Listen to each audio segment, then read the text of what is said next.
Hello, Good ladies and evening. Oh, gentlemen, you're and going. welcome to Rocket League EGFC Season 4, Week 12. It is William and Mary versus University of Tennessee. My name is George Overton, joined by Matt Hayho. You can have your limelight now, sir. I do apologise. No, we should have probably discussed who was going first this time around this week, but never mind. No, excited to be here. Yeah, some good games coming this evening. We'll be kicking off quite bright and early with William and Mary versus Tennessee. So we've got 14th in the standings versus Tennessee, who are tied fourth. So they've got a big game. They want to kind of move up and take that fourth spot for themselves, leave the rest of the teams in their dust. Yeah, exactly. They're looking to bounce back to get their season back on track for Tennessee. But for William and Mary, it's all about continuing this form, continuing that push on to the top of the league. We'll have to see if they can do it. It is a long road to the end of the season.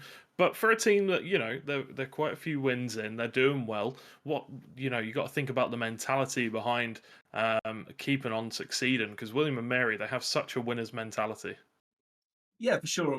We know a lot about William and Mary, obviously from the FIFA scene as well. So we know they've got great support. They've got great team spirit as well. So it'll be interesting to see Tennessee. This will be mine and your first look at Tennessee for sure, as a university. So it'll be good to see him. They've got a really good win rate so far. I think I've got the standings up on the side. It's 81% win rate at the moment for them. So Mm. they're looking pretty strong. 54% win rate for William and Mary. So they've sort of had some weeks where they're winning, one where they're losing, whereas Tennessee are looking very, very good, right at the top of the standings, in that tied fourth spot. So it's not going to be an underdog story necessarily, but I think William and Mary are going to have a tough one. But let's see how it goes as we hop into game one of this best of five.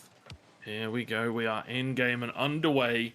It is going to be a bit of a, well, you said it's not going to be much of an underdog story, but it is William and Mary's chance to provide that upset that we know that they can provide. It's a good opportunity, but Dolphin off the back of the wall. Very nice save there.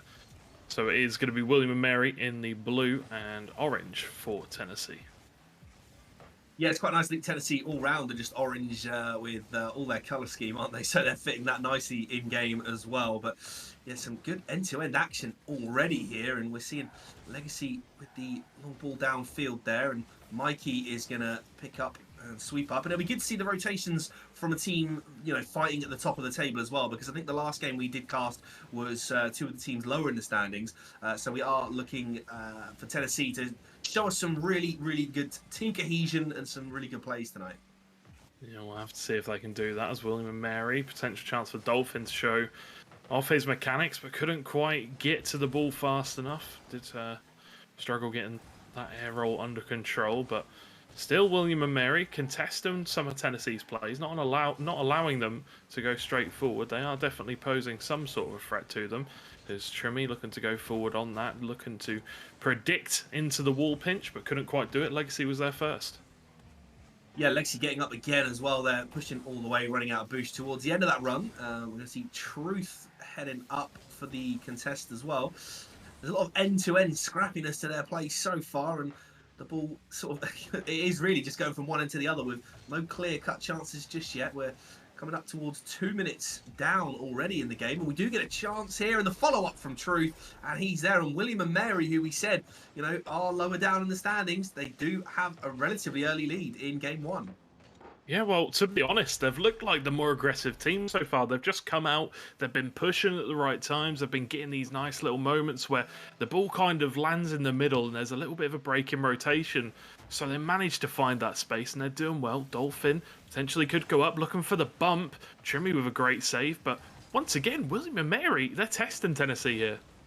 They're going at it there, and almost sort of straight from the kickoff, the ball rolling out to the side, and there was a real good chance, and they're still keeping that pressure up here, and you can see from Legacy's point of view, just swinging around the back there to ensure no danger comes their way, and you can see Mikey is up for the challenge this time. He's also got Trimmy with him as well, so sort of a 2v1 there, but Legacy actually did really well and managed to cancel that one out and get the ball away from goal.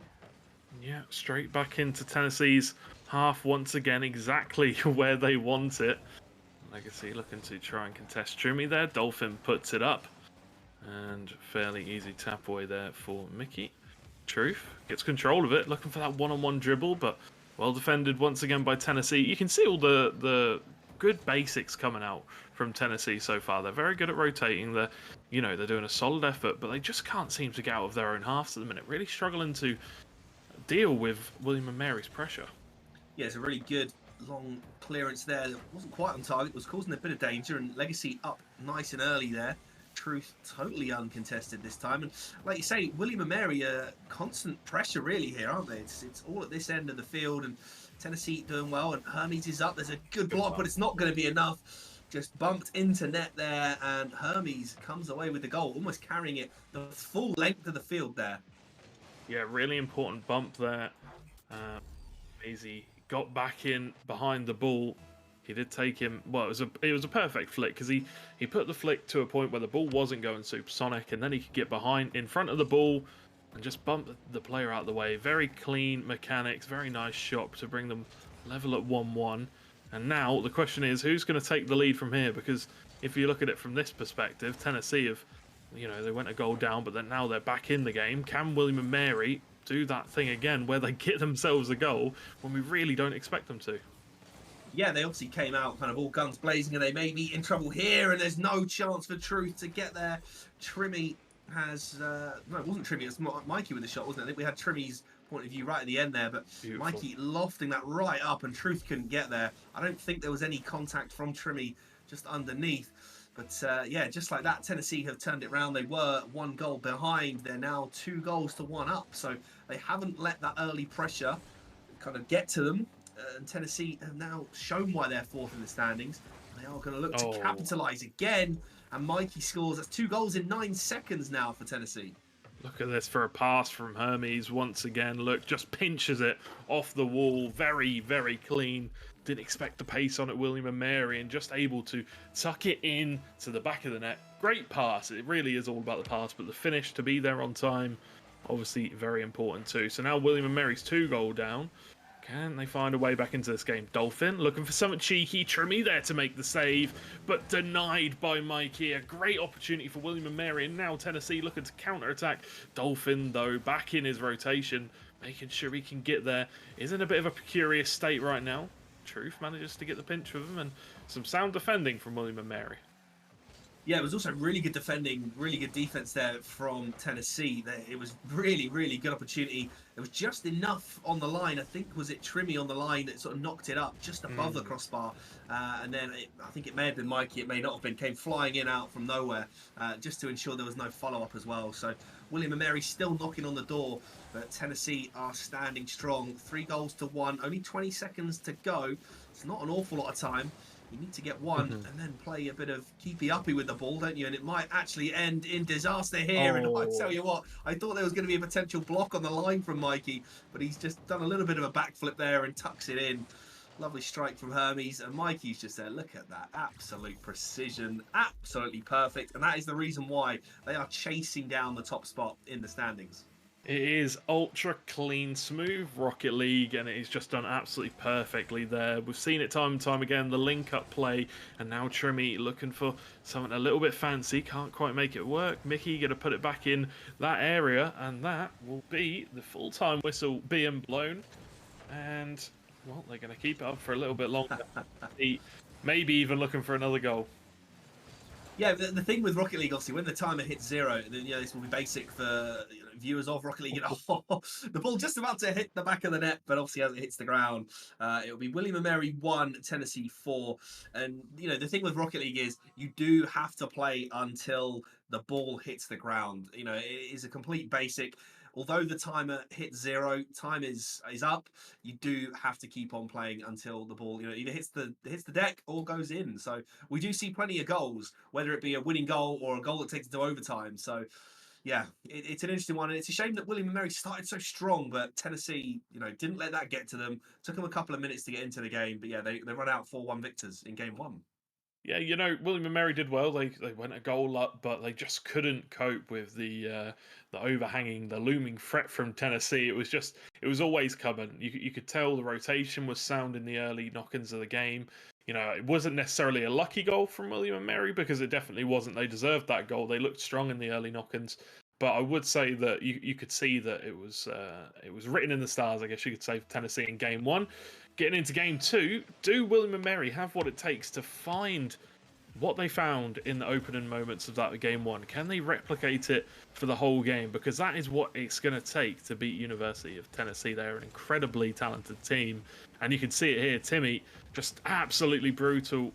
Goes for the pinch, can't quite find the prediction on the save. Legacy with a nice hit on goal, but Dolphin, nice. You didn't see him there, crept up from out of nowhere with the goal. Beautiful stuff from William and Mary to go 1-0 ahead again. He was like a little dolphin in the water there. He was lurking just below the surface, pops up, even has the splash emote to come out as he scores. Absolutely perfect. Not much chance the player on the line could do there for Tennessee. And once again, we do have William and Mary taking a fairly early lead. So a long, long way to go. 4.5 minutes, it's a long time, especially in Rocket League terms.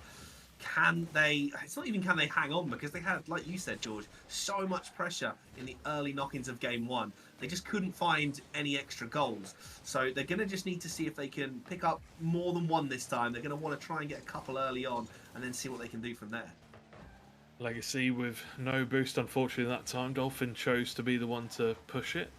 Trimmy pushed on by Mikey. Dolphin with the push back further forward. Truth can't quite connect with a redirect, unfortunately. And once again, Tennessee looking to push forward. It is very much a patient man's game. Or, well, it's a patient game. We want to see if Hermes can do anything here. But Dolphin with a great clearance away. Dolphin can't quite redirect it off the wall. And it just does feel very much now of both teams trying to find a way into this game. Trying to find a way to break the deadlock. Yeah, there might be a chance here for William and Mary. There's all three committed from Tennessee, but there's some good defense there again. And Dolphin just going to run it back towards his own goal a little here. And I know some people might say it's a little bit risky, but the truth is there. I'm sure there's plenty of comms to say he was back there as well. It's one of those, isn't it? You have to have so much faith and commitment from your teammates as well. You have to know when they're going to be there. You have to have the confidence that they're going to make the save, make the block, make the pass. And there's another chance there, but Mikey is going to get there. Dolphin with the challenge does get a touch on it as well, and Trimmy's there to knock it high up with Legacy following up. And Legacy and Truth seem to be working like a little bit of a pair at the moment, with Dolphin doing a lot of the rotations in behind and getting those sort of sneaky shots. Yeah, Dolphin, I'm not too sure, but Dolphin doesn't seem to be cropping up in those positions where you really want him to right now. On zero boost, you can see there, might even just be simply boost starved, so he doesn't want to push to these difficult to get to shots. Great save there by Dolphin. Mikey going to follow it up. Shrimmy gets the touch forward, but shouldn't be anyone there in rotation. Truth can clear away, and yeah, it's just a bit of a... You just got to be patient in these moments. Wait for this first opportunity to open up, or, well, second opportunity to open up, because Tennessee still without a goal with just 2 minutes left. William and Mary still 1 goal ahead. Great save from Mikey. Had to be there for that one. Yeah, Dolphin getting right back there. There's a little bump coming in. Is that going to come to anything? No, it is not. And like you said, you've got to be patient with Rocket League. You can't just go flying in and throw everybody forward straight away, because 1 goal is easy enough to come back from, and 2 would be a bit more awkward. You can see, again, Trimmy looking to recycle it out wide. Great it's bench. contested well, and I thought there was going to be nobody back there, but these players always know where to be at exactly the right time. Only a 1-0 scoreline so far. Obviously, the first game went to Tennessee by 4 goals to 1, so we're seeing a lot less goals.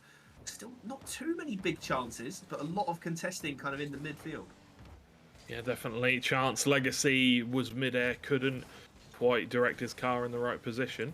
Good pass, though, into the midfield. Dolphin trying not to get baited into it, because would have had to push out quite far there. Truth, dangerous area, but Legacy can read the play, make sure he gets there. Truth knocks it to the midfield, cleared away once again, and yeah, like you said, it is very much just a midfield game at the moment. Hermes, though, looking for that double tap off the backboard, but couldn't quite find it. It was a great pass.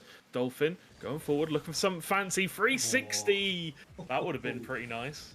That would have been decent from Dolphin. Yeah, we were saying that Dolphin hasn't sort of crept up in this game quite as much, apart from the early goal. Almost having a really good solo run there, and yeah, there's been a few more chances coming up now, of just over 30 seconds on the clock. Are we going to see any speed? Just about. I thought I was heading towards goal, but does actually run quite far wide in the end. There's a Ooh. demo from Truth on Mikey, which will leave them pass. a man down for a second. It's just too much on it there.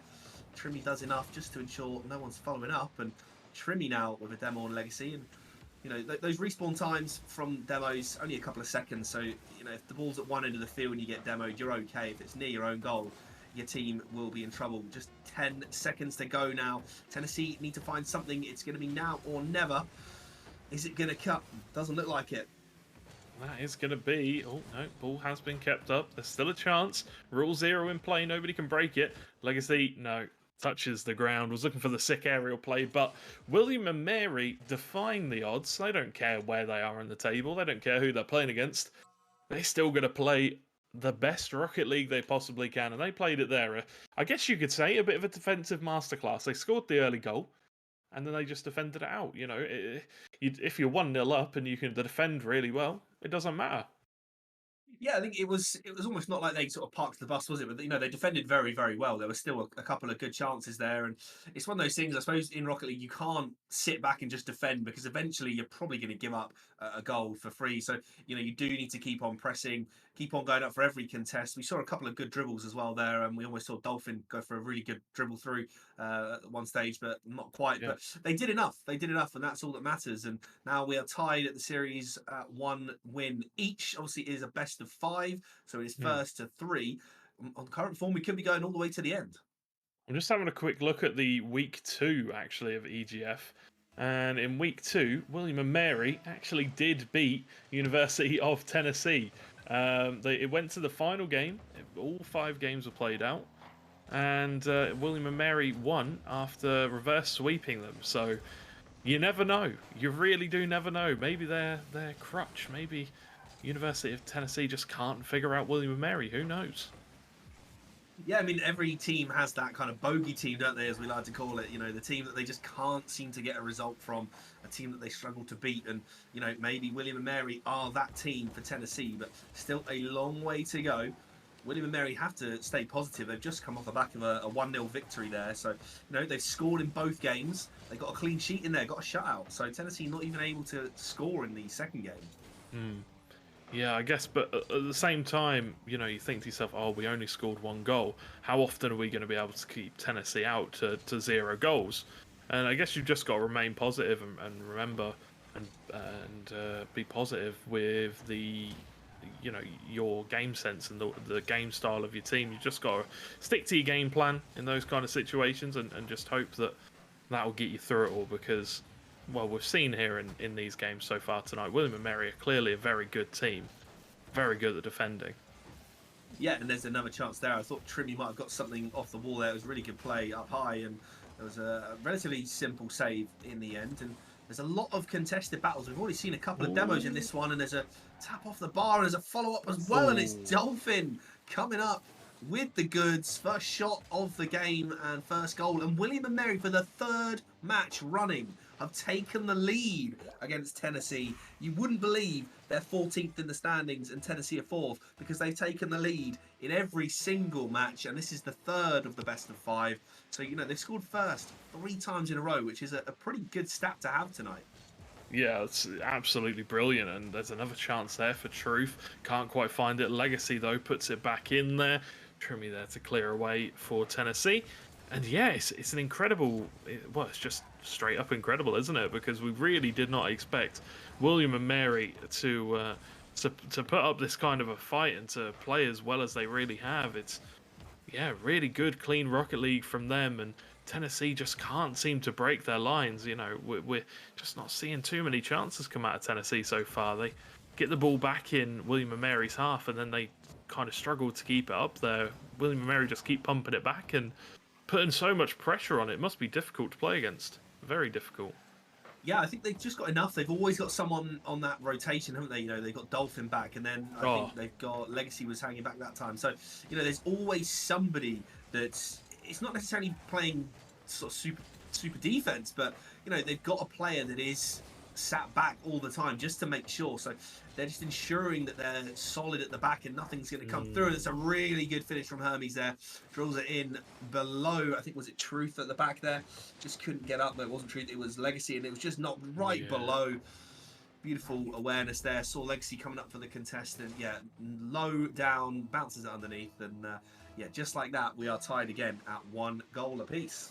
Yeah, very difficult there for Legacy. You know, you go up, he puts it above you, he puts it below you. You don't go up, he puts it above you. It's a really difficult situation to be in. You could tell that he was trying to read it as a double tap and try and clear it away, but the ball had too much pace on it. Trimmy, though, puts the ball up in the midfield. Legacy once again misses the ball. Almost a goal for Tennessee as they've brought it back to 1-1 now, and they're starting to look more likely to go ahead and claim that lead for themselves. We'll have to see, though, as Trimmy puts the ball forward. Dolphin tries to clear it away. Trimmy puts it in a great area. Legacy can't clear it away once again, but good defending in the end from Truth. Yeah, it's one of those that as soon as they seem to get a goal, it's like the first minute or so, William and Mary come out and they're up for the match every single time straight away from the off. As soon as that first buzzer goes, they are ready. You know, they've scored first in all 3 games. And then it almost takes a minute and a half, and then Tennessee sort of find their rhythm a bit in the game, and they're kind of coming back strong. So there's a chance there for Truth, and it's going to be Trimmy actually with the block. And yeah, it was a good save at the other end from Truth actually as well, considering that was kind of floated. The ball was kind of knocked over him. They were kind of the wrong side of the ball and managed to boost underneath it and just about keep it out. Yeah, 100%. Hermes, though, putting it in a dangerous position for Trimmy. Truth can't quite get there in time, and Mikey gets another goal. Had a hat-trick in game 1, but couldn't convert in the second, but has bounced back here. And this could potentially be the game for Tennessee to bounce back. Still 57 seconds on the clock, though. William and Mary still with a chance.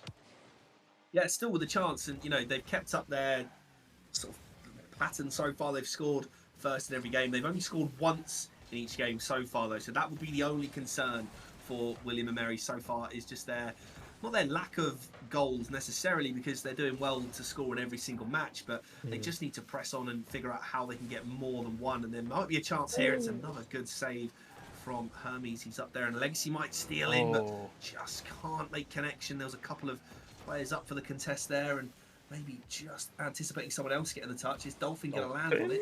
No, it was close. There was always the pinch on there to bounce it through, and Dolphin knocking it back towards own goal there. It might pay off here for Tennessee, and it's just that end product in this at the moment. It's just getting a little bit scrappy in the last few seconds. We're into the final 10 seconds, and William and Mary need a goal to go to overtime. It is not looking good. They've got too many forwards. Unless Legacy can get this up, they're going to have to play some miracle play here. And that one rolls out to a 2-1 Tennessee victory this time round. Yep, Tennessee moving up to match point. Just need one more win, and then they will be on the cards to take this one home and take the points. William and Mary, though, they scored first again, and you can't take that away from them. It was another really good bit of play. They were defending solidly throughout the entire game. It was just a little bit unfortunate, really, wasn't it? The late goal came in. They only had a minute left of time. I thought they played very well, though, once again. Yeah, I mean, they played well in each game so far. You know, they've scored in every game. They've kept Tennessee to a shutout already. So, you know, they've been playing well. It's just getting that end product and getting a few more goals. You know, we know they're capable of scoring. They scored first every single time, and it's just that difficulty of then knowing you've got the lead. You can't really ever sit back and just defend it. And I'm sure they're not trying to play that way. They just need to figure out how can they execute more goals, because the one goal is very rarely going to be enough in Rocket League to get that win. Yeah, 100% true. It is a long old 5 minutes. It might not look like it on paper, but when you get in game and you feel the pace of the game, I tell you what, it is very, very much so. It's a great save from Trimmy, a really good demo as well, but Truth couldn't quite find the power in the shot to convert. Mikey puts it up, puts it back into the midfield, looking for Hermes. Can't quite connect with the pass that they were hoping. Truth tries to contest. Trimmy wins that. And Dolphin seems to be the, I don't know, maybe like the captain of the team. Seems very much at the centre of most, the starts of most players, and has been able to convert on a few times, but not as often as William and Mary would hope for. Yeah, I think that is the thing right now, is William and Mary, like we said in the kind of in between the games there, that, you know, they've scored in every game. They've scored first in every game as well. So they love that early pressure, and maybe it's just that Tennessee take a bit longer to get used to the speed of the game, because not every single match will be played with the same speed. You know, over the course of a best of 5, if you play the same opponents 5 times in a row, you know, every single game is going to be so different. You even look at the score lines. You know, we've had a 1-4, a 1-0, and a 1-2, and again for the 4th game in a row, every single match so far, William & Mary have scored first. Lovely touch off the backboard there. Legacy in the perfect place at the perfect time. 1-0 William & Mary again. Yeah, what's going on? I don't know what it is. Maybe it's early game nerves for Tennessee. Who knows? But either way, once again, another great demo from Truth, and then obviously the converted shot for the goal from Legacy. And yeah, lovely stuff once again coming out from William & Mary. Just, can they do it more than once this game? They're looking for a lot more demos early on in this one, though. I will have to say they did a few more towards the end of last game, but this game looking a lot more aggressive again. Yeah, there's a lot more demos, and we do love a demo because sometimes it can just be to, you know, get in the heads of your opponents, maybe just to troll a little. So it's something that can be used as well, though, as a strategy. You know, if you can take your opponents out of the game, you know, you open up opportunities for yourself. You've got to do it in the right area at the right time. But yeah, you know, you've got to be careful. And apparently, according to Twitch chat, Legacy is William & Mary's captain, and Dolphin is indeed a very, very experienced player. Yeah, Dolphin seems like a bit of a beast, to be honest. Legacy, though, I'm loving the car. I'm loving the car loadout, to be honest. It is very, very clean. I think Dolphin's actually looks pretty much exactly the same to mine, and that would explain why he's getting so many goals. He must be a beast of a player, obviously. I kid. William & Mary, though, still 1-0, still looking to try and get that second. And Tennessee, oh, Dolphin, it would have been absolutely ridiculous if he'd have got that pinch there. William & Mary still teasing, still looking for that chance. Legacy, can he juke out Mikey? Let's see. No boost. Well defended.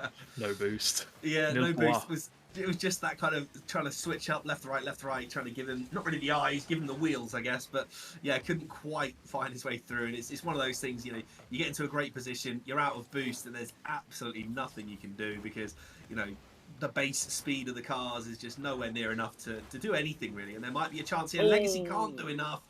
Just overcooked it a little. Couldn't, sort of, almost needed a bit of a backflip there to kind of reset and get a little bit further back. And yeah, Trimmy gets away with it nicely, and yeah, Legacy just unable to keep that one out, and we're under 2 minutes now, back to 1-1. Yeah, Legacy was just getting bumped quite a bit there, unfortunately. Couldn't quite get himself back into the position. Dolphin, though, taking it up off the backboard. Nice. I don't think he got the flip reset, but it was still nice. Trimmy, maybe looking for the double tap, but got too much backfire off taking the ball, getting too far underneath it, maybe. Truth, 0 boost, but looking to wave dash his way down the wing. Trimmy puts it up. Dolphin is the one to connect and puts it up nicely, sets itself nicely, maybe looking for the double tap, but just not enough room between him and the ball to be able to get there.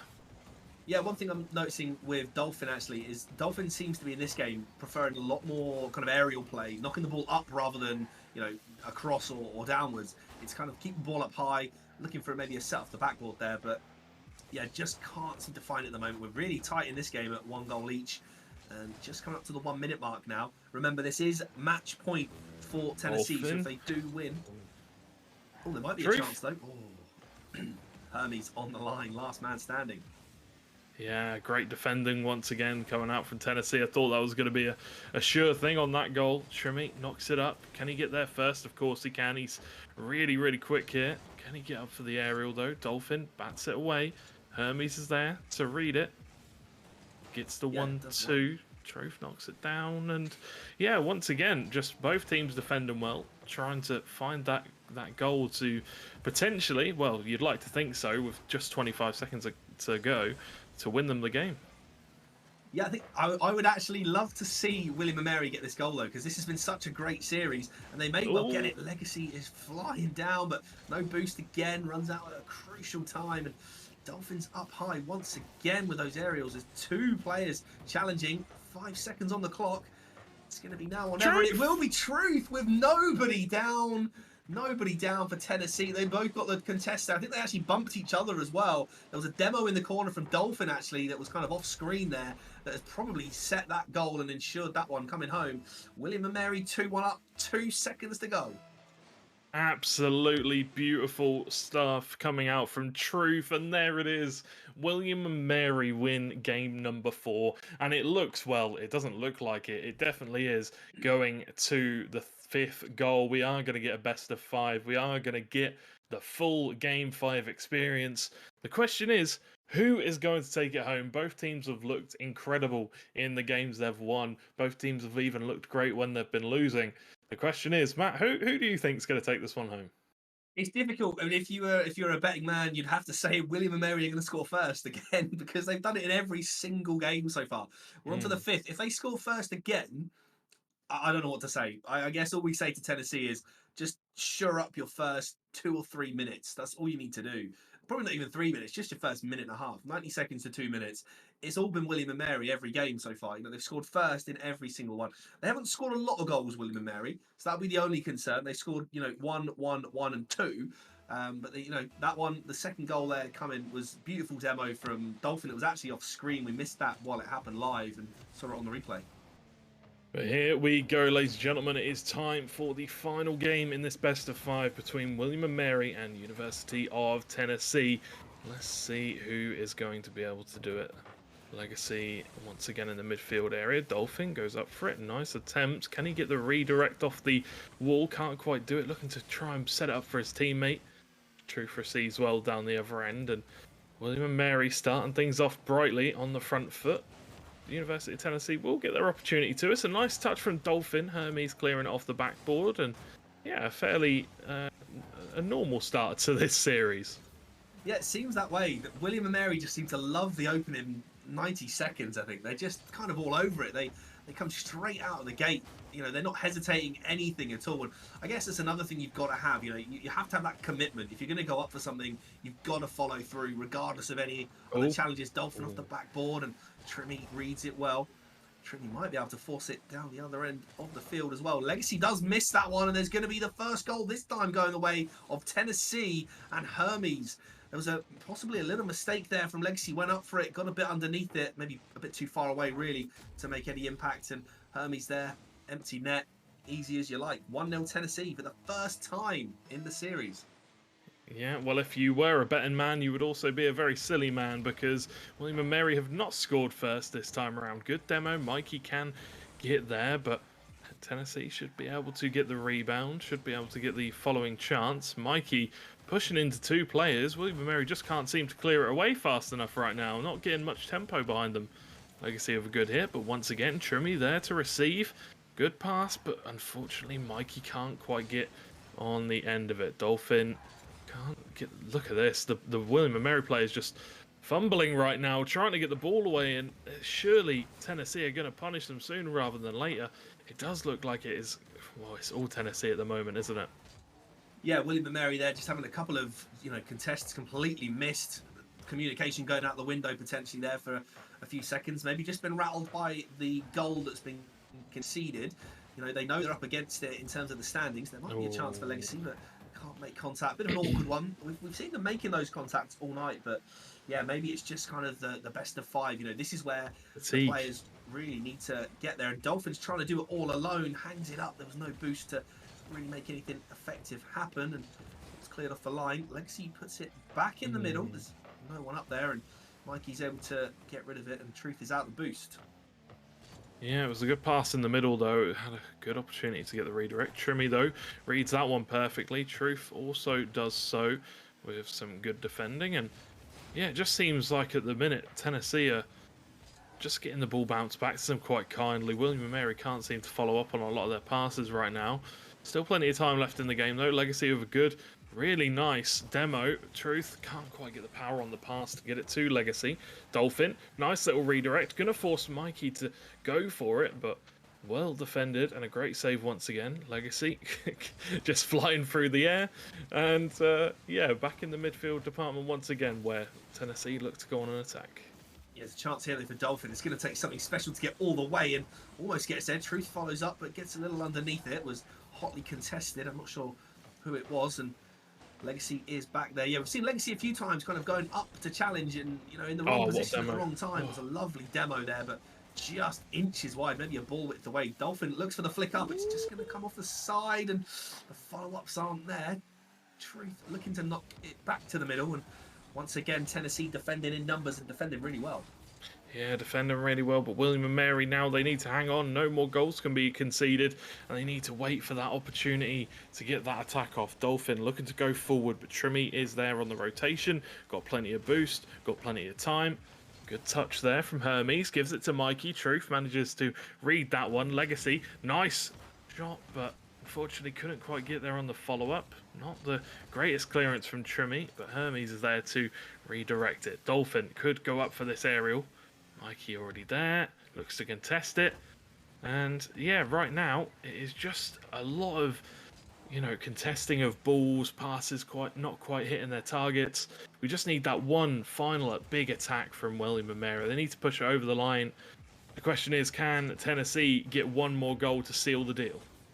Yeah, it's go time now. 30 seconds left on the clock. Trimmy is just going to kind of keep the ball airborne right now, make it as awkward as they can for William and Mary, because William and Mary have to score another goal for Tennessee, and it is all over. Dolphin in the right place at the right time there, but now has no boost. Maybe looking to play a bit of a guard here and just sort of block off players in front. We're into the final few moments of this. Tennessee could win. It's going to be so close. They've got to get the ball airborne. Time is up. William and Mary need a bit of a miracle here if they're going to get the ball at the other end. And it is going to end with 1-0 in the final match of the series. I tell you what a way to kick off the night, though, guys. Absolutely thrilling game between Tennessee and William and Mary. It was 4th versus 14th, and it went right down to the wire. Huge credit to William and Mary, scoring first in the first 4 games. And it's just the way that they didn't score first in the last game, and it was the only goal. It's just didn't fall for them in that last game. No, it really didn't. It really didn't. They managed to score in all the other games, but couldn't in the grand final. And the first series between these two teams this season went down to the best-of-5 final. William and Mary picked it up the first time. They could not this time around, though. Tennessee definitely going to be happy with themselves. Definitely going to be feeling good as they look to continue onwards in this season, looking to move up further along that table. But I think we do have an interview coming up from Mikey, so that one's going to be very interesting. Mikey obviously was a player last game for Tennessee, played very, very well, got himself a hat-trick in the first game, if I remember correctly. Could have done, yeah. I'm not sure that there was the highest scoring game actually of the night, the first game, with 4-1. So, yeah, I know there's a few fans in chat. I think of Hermes saying that Hermes was there for a carry or whatever. So we'll have to ask Mikey if that's the usual case. But yeah, we'll hop to a short break and be back with that interview with Mikey very shortly.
Hello, ladies and gentlemen, and welcome back to EGFC Season 4, Week 12. We have indeed got an interview with the player of the game from University of Tennessee. It is going to be Mikey joining us. Mikey, congratulations on the win. How do you feel? Um, I don't feel the best, but I feel it always feels good to take out a W for the day. Good to hear. Yeah, the only thing I wanted to ask was how did you guys cope going 1-0 down in every game? Because William and Mary scored first in the first 4 matches today. I actually didn't know that stat. Like when you're playing the game, you kind of just don't think about it. I think as a player though, I kind of play better whenever I'm down goals versus up goals. So I don't know, just keep playing our game. I just always feel that like we will have opportunities when it comes, and we just always capitalize on those. So yeah, I guess we came out with the win today. Decent. Good So, the final, well,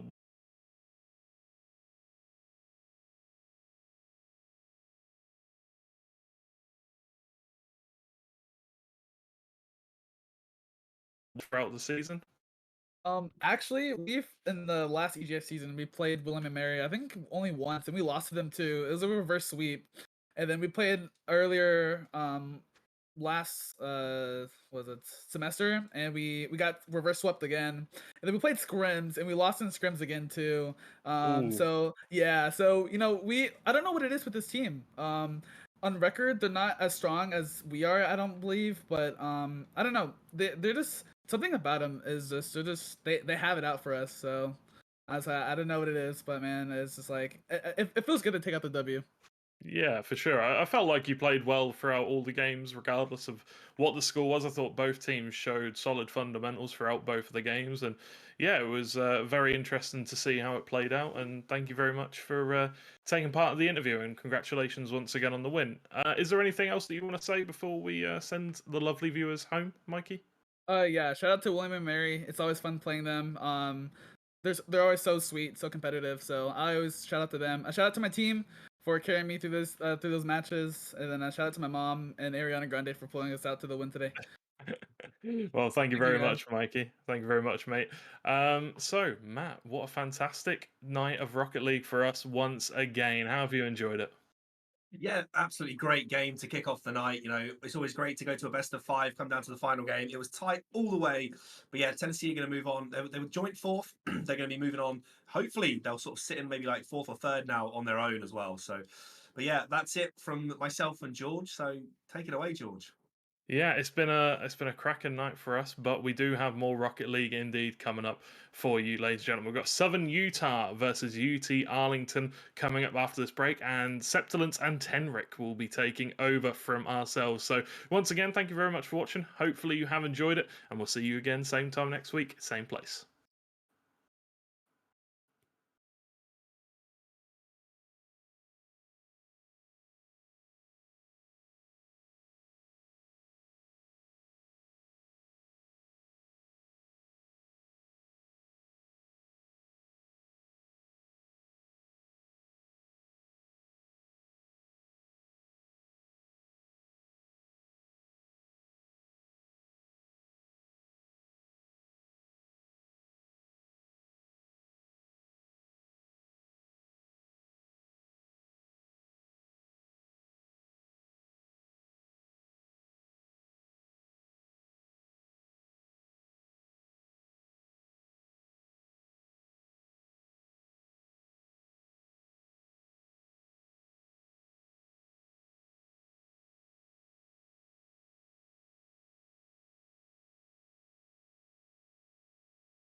Hello there, everybody, and welcome back to the EGFC Rocket League Wednesdays. I am Septilence, joined by Tenric, and we are super excited. We're bringing you not one, not two, not three, but three back-to-back banger series, starting off Southern Utah University versus UT Arlington. Tenric, what's going on, man? How you feeling? It's good to be back again, Septilence, as always, to cover the EGF Rocket League middle block over here on the main channel. Got to remind you guys to pop over, if you have some other monitors, to the other Rocket League matches happening over at EGF Rocket League. I believe they are just about to get into their Xavier versus Seton Hall University in about half an hour, so get excited for that. In the meantime, let's talk about the Southern Utah UT Arlington matchup. UT Arlington, of course, one of the legendary teams when it comes to EGF Rocket League, a team currently and consistently in CRL. Usually they don't even bring their main roster to these games, and yet currently they are 10-1.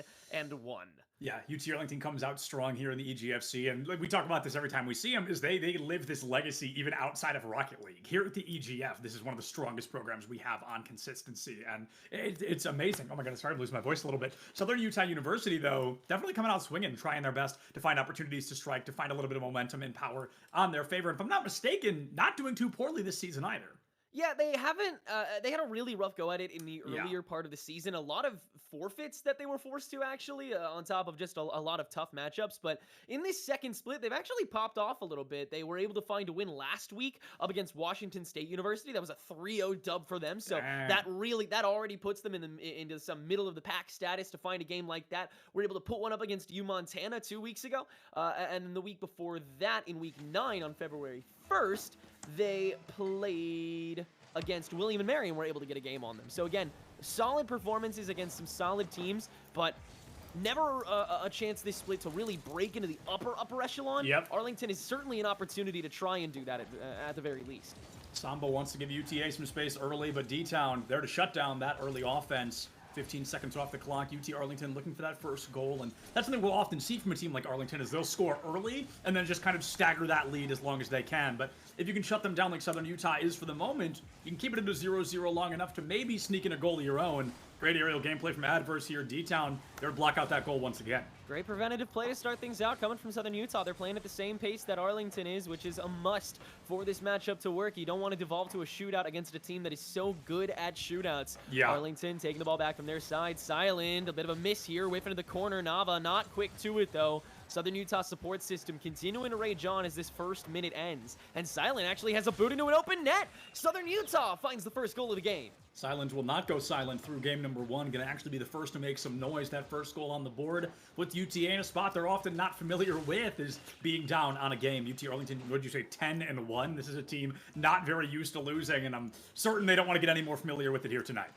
Arlington's only loss this season so far, I believe, was to University of Hawaii after That they checks had to out. bring in a full squad of subs. Oh, as well. right! So it was a B team that ended up taking that L for Arlington's favor because they had a CRL game at the same time. So even that game isn't really a proper representation of how well UT Arlington does in the EGF. It's just a way to prove that UTA, sometimes they don't have the modicum to fill up for the EGF slots. And so sometimes they'll have some subs, try their hand at things, which we see Arlington pretty commonly do. And yet, like I said again, even those teams can grab the 10 wins that we've seen so far, and now this Arlington squad able to continue applying that pressure. Still some catch-up to play, but Samba's got the sky into the potential double tap, and Adverse is able to find it. Arlington ties things up. Ties things up about 2 minutes into the game, so a little slower than Arlington's probably used to, but they go for a guaranteed goal here. The double tap, phenomenal. Adverse over 2 defenders. Ties up the game, 1-1 on the board. Going to be a strong start for UT Arlington. Southern Utah keeping it close. Close, never going to win you the matchup, though, Tenrick. This team needs to find another goal. They need to walk away with that first game win to give themselves lion's share momentum going into the rest of the series. And to double check, this is indeed the entire main roster of UT Arlington. Yes. Adverse, Samba, Nova, yeah. So this is full blast for Southern Utah to face off against. And the fact that they've been able to work this well so far is already quite impressive out of a team that is usually such a dominant force. Southern Utah really putting things on. We've seen the grind from Hawkins, Silent, and D-Town, but Arlington throws everything they've got at the goal. Saba able to find a goal out of it, and Arlington will take the lead. This is what I was worried about. I said it way back in the first minute of the matchup. I said, if you let UT Arlington score, they're going to continue to do so whether you want them to or not. It's a tough spot to be in, and right now UT Arlington finding themselves one goal about 30 seconds after the first. It was a drought in the beginning of game 1, but as soon as they got warmed up, as soon as they found their space to shine, they came out swinging like we always expect them to do. And another carry from Adverse into the upper 90. A great third goal. It looks like Arlington has really woken up and is looking to run away with this game. We're going to run away with this game. UT Arlington 3-1 on the board. We're not even at halftime yet, and this team has to be feeling confident, Tenrick. This is the exact momentum they wanted. They got to the top of the hill, and now for Southern Utah, it might be all downhill from here. Arlington's had a massive jump in the West.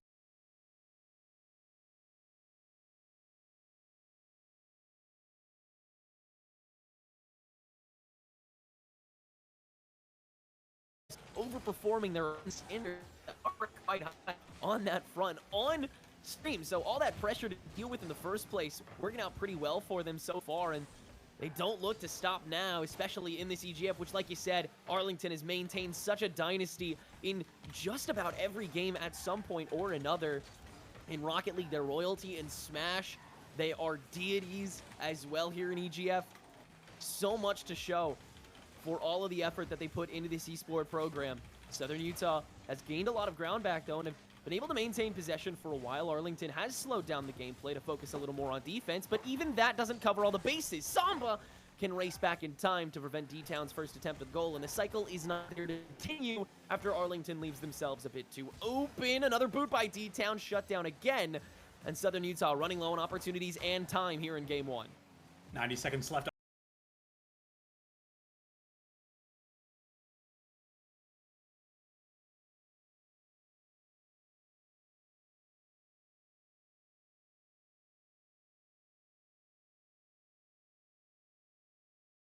As my feed froze for just a moment, that goal going to go wide for D-Town. Southern Utah still at a 3-1 deficit. Nava, good 50 to turn into adverse, potentially touching it back, but D-Town, good 50. Samba, back again, Silent will bring it back. Southern Utah trying to play for these counters, and they're quick. But Arlington is just too skilled and has too much setup, too much time to keep this defense rolling. 45 seconds to go. Adverse has another attempt. And another bit of passive play will lead to Arlington not necessarily trying as hard to get these goals, just trying to maintain that pressure, that possession. And it is working very, very well for them in this last little bit. Nava, fun little flip to try and catch SUU off guard, but sadly, not going to be able to farm any freestyling clips for Twitter, at least in this first game. But Arlington, in a perfect world, will have just 2 more games to try and farm those clips today. As with 15 seconds left, Southern Utah still stuck on their own side. It looks like it's going to be an Arlington dub here for game number 1. Yeah, it was a slow start for Arlington, but hey, we get warmed up, we make the action happen, and that's what matters at the end of the day. UTA 3-1 in game number 1, trying to make it 3-0.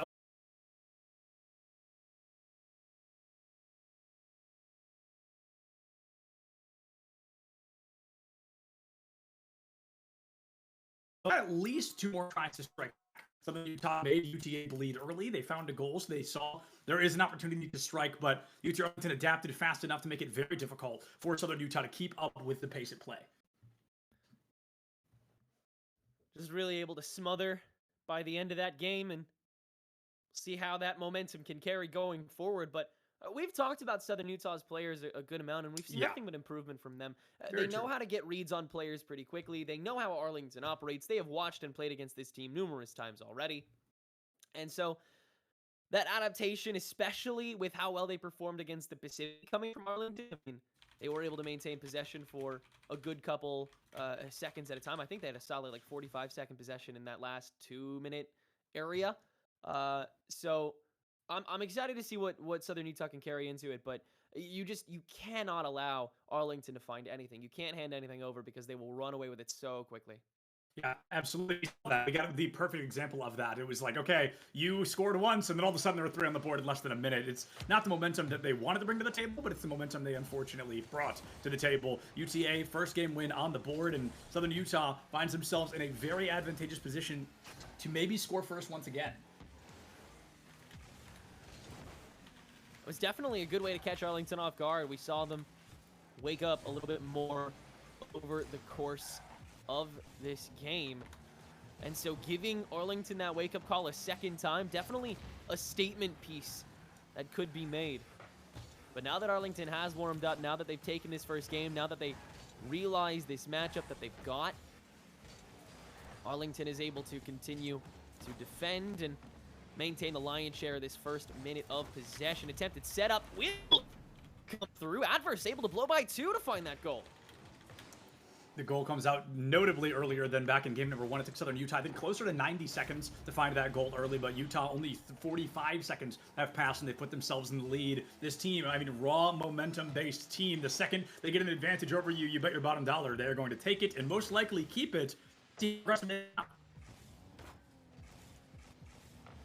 Off the backboard again, Samba just tries to get it done himself. Can't immediately, though.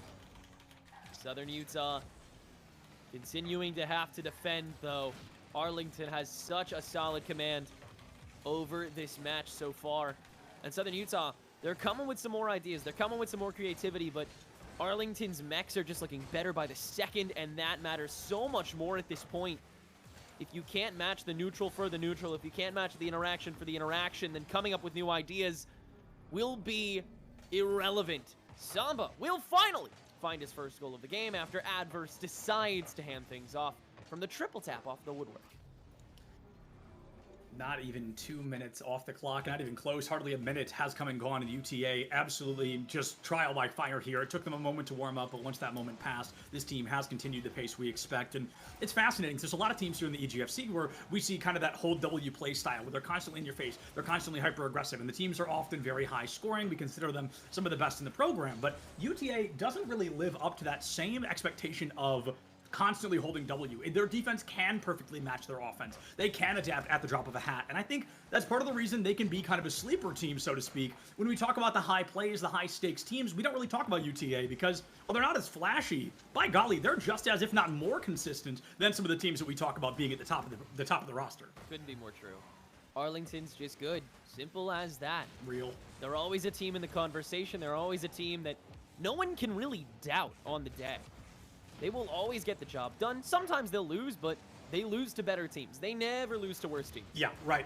There's very rarely an underdog story against Arlington. They play with such an aggressive consistency at this high tier that teams that simply can't meet that tier are not going to beat that tier. I'm not saying Southern Utah is one of them. I do believe Southern Utah has the keys to win this. It's just going to be an uphill climb no matter what. Half of game number 2 has already come and gone, and UTA 2 points on the board. I don't think Southern Utah's even really had a shot on goal since the first 10, 12 seconds of the game. They really haven't had much time at all. Good boot from Silent, but it's not really to anything. And Southern Utah has just had to play so preventatively here. Gonna try and find a pinch into D-Town, actually. Good reposition, but not really on target. Do they have the cycle to work on this? D-Town too? Silent almost works. But it gets away, and Arlington has a carry back. D-Town finds a demolition onto Adverse. It's going to be a fast from Silent down center field. It's going to be interrupted by all 3 defenders from UTA. They're blocking the goal with every breath they have to take. We're down to 105 seconds left on the clock. That's like 55-ish seconds, 52 seconds for Southern Utah to find 2 goals. That's 50 seconds per goal, and we're already down to only 50. So Southern Utah, statistics definitely working against them. They haven't found a goal in 3.5 minutes. Who's say they're going to in only 90 seconds? I mean, they didn't find a goal in the last, what, 4 minutes or 3 minutes of the previous game, too. They've already experienced quite the drought.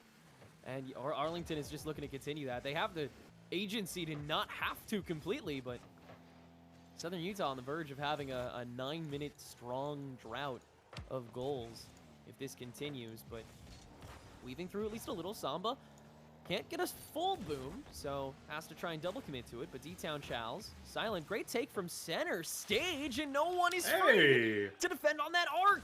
The drought concludes, and Arlington is back under pressure. Arlington, all of a sudden, 61 seconds. Instead of 2 goals, it's down to only 1, and that is a lot more achievable for the side of Southern Utah. With 60 seconds, they need to find just 1 goal to force an overtime, 2 to take a victory in game number 2 and take us to game number 4, somewhere Arlington hasn't been, if I'm not mistaken, in quite a while. And Nava wants to make sure they don't break that streak here today. An immediate, what is that, a 3-second goal off the kick. Nava finds a wall bounce, nobody there to boot, and that's UTA up 3-1. That's such a nuts angle. That is so not intentional from either side. Absolutely, absolutely. But wow, that was a really crazy goal. That Southern Utah kind of just has to sit with. That's kind of just how the game goes sometimes. And Arlington technically had that better touch, and so they have the goal because of it. Kickoffs so volatile, but so are these cars sometimes. Double demo for Southern Utah to turn into something. Silent again, but Samba breaks away. Southern Utah not done yet, though. D-Town has the boost to keep it going, and Nava, simply put, did not. So Hawken finds an easy carry back. Good 50 touch into it. Silent tries to get it over, but does not have a good bounce, and so Adverse can take it away. 20 seconds to go. UTA now on the breakout, and this game might just be a wash as well, with an identical score line to the previous game, no less. But midfield maybe taken back. Adverse Oh, beautiful stopper. That's so much time wasted. And the double flip over another. That's going to do it. That is going to seal game number 2 with an identical scoreline to game number 1. 3-1 on the board for UT Arlington. Silent goes for a shot, not able to line it up, and hey!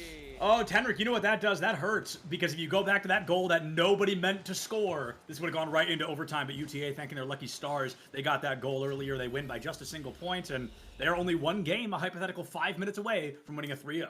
Yeah, Arlington still got to watch their backs going forward. Southern Utah, they still have their hearts in the fight, and that's something else that I really, really respect. Even going against a team like this, they see it as nothing but an opportunity to try something new, to keep playing and just test themselves, and that worked out so well. They got so much done that game. They ended up taking more shots in the long run, and so I think that while Southern Utah, again, may still not be capable of taking this back or even getting a third game or even getting their first game, they're still going to put up this fight, and Arlington is going to really have to pull out of all the stops to make sure this is as clean a win as possible, because Arlington has that playoff berth, but right now they're fighting for that upper seeding, and here in EGF, it is a frenzy to find the upper echelon. Yeah, seeding is an absolute make or break that a lot of these teams are looking for right now. You look at teams with, I mean, there's some teams that are too successful to fail right now. 10-1 scoreline. I'm pretty sure you could lose every game in this split and maybe still make playoffs. Like, there's a very real possibility. Like you said, they're fighting tooth and nail to get that good seed placement moving into that playoff season.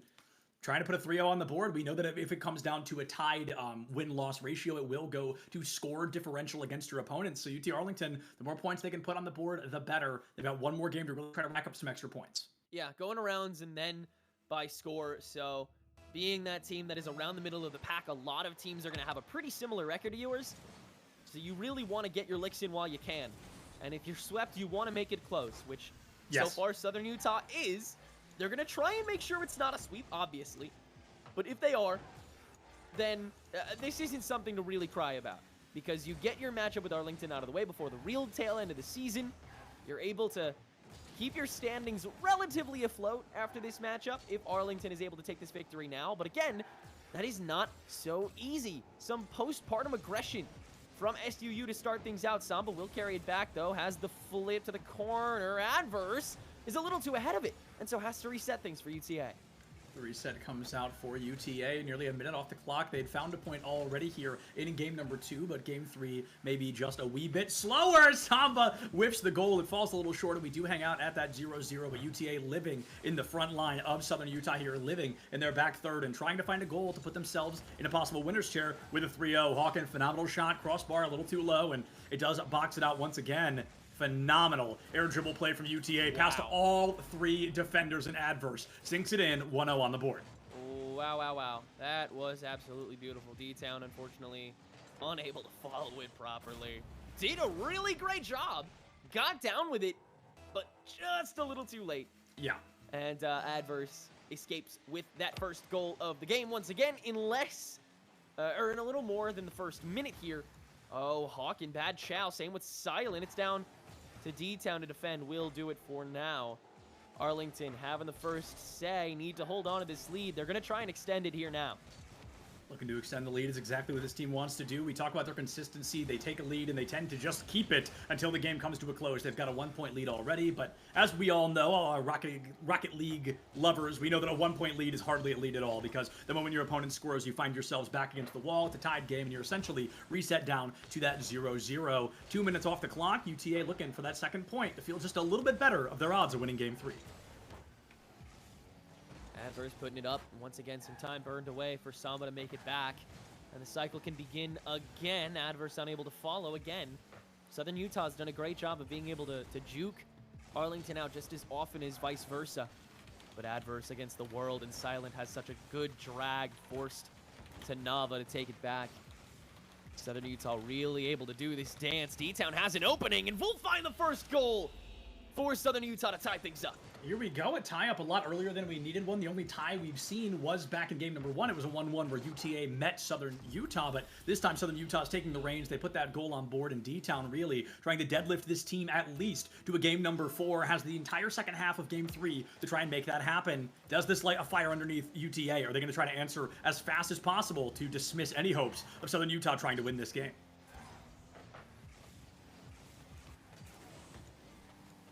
D-Town taking it back, followed the whole way through. leaves Adverse the only one available, and D-Town takes care of him. Nava attempting to take the front door, a little mispositioned. Hawken tries to punish, but it's not on target. And Samba will take it back all by himself, almost all the way in. It's going to be close, but close never going to cut it. Close only going to count in horse hand and 2 grenades, but let's see if Samba can line things up a little bit cleaner. A whiff off to the side. It's unfortunate. No follow through into the corner, and we're still tied up at that 1-1. 2 minutes remain. A great demolition from Nava opens up the floodgates for UTA once again. That aerial dribble from Adverse has been deadly, but Silence the one to sneak in and try to put a goal down, just barely able to make it back in line, and Nava locks it out. 150 remains. Both teams cutting it so close, but nobody able to break that lead quite yet. Samba and Silent clashing. Nava clearing. Very basic play we're seeing from both sides now. They've been reverted to bare bones tactics. You just gotta play some Rocket League. You can't play anything else right now. Just to keep this sweep alive. That's how much this matters to Arlington. To find all the games, all the boosts that they can after they have that one loss. Because Arlington really wanted that top spot. And it may be out of their control now. It may be completely out of reach with the rise of some of these of this, other end.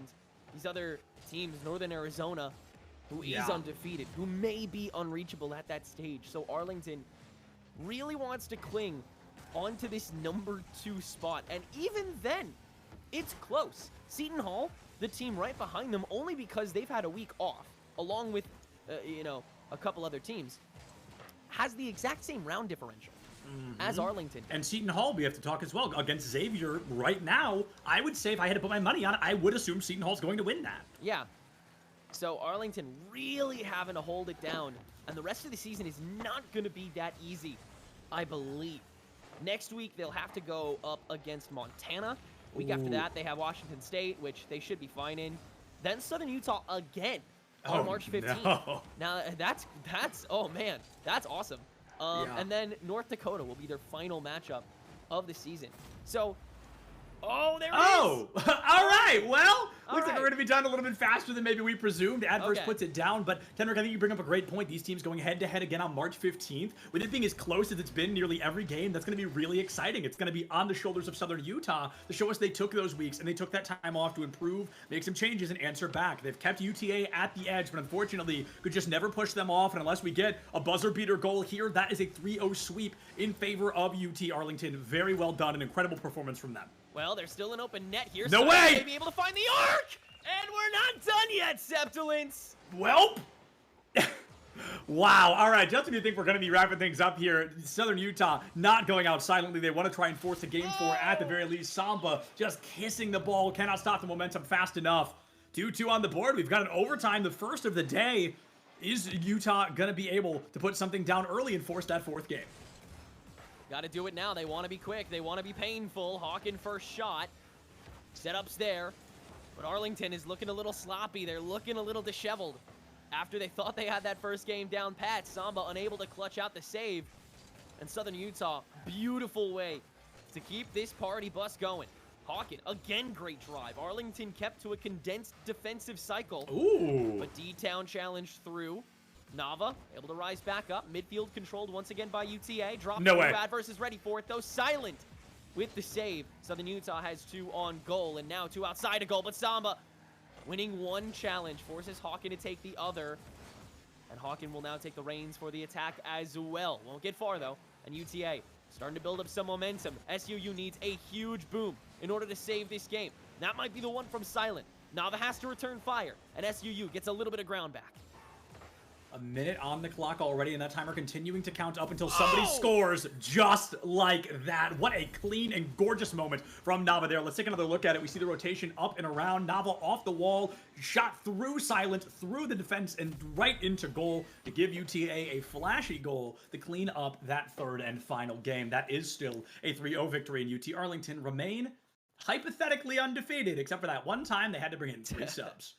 Well, yeah, they'll keep the streak going, but Southern Utah certainly has a lot to be proud of that matchup. Absolutely. And Arlington has a lot to fear come 3 weeks from now. I believe 3, maybe 4. But yeah, this matchup is certainly not done. I think Southern Utah pulled out all the stops, and it worked to a T. They did a great job, and then getting closer than ever to at least knocking a peg off of Arlington. Super duper impressive. I'm excited to see them go through the rest of this season because I really do think they have a chance of making this postseason.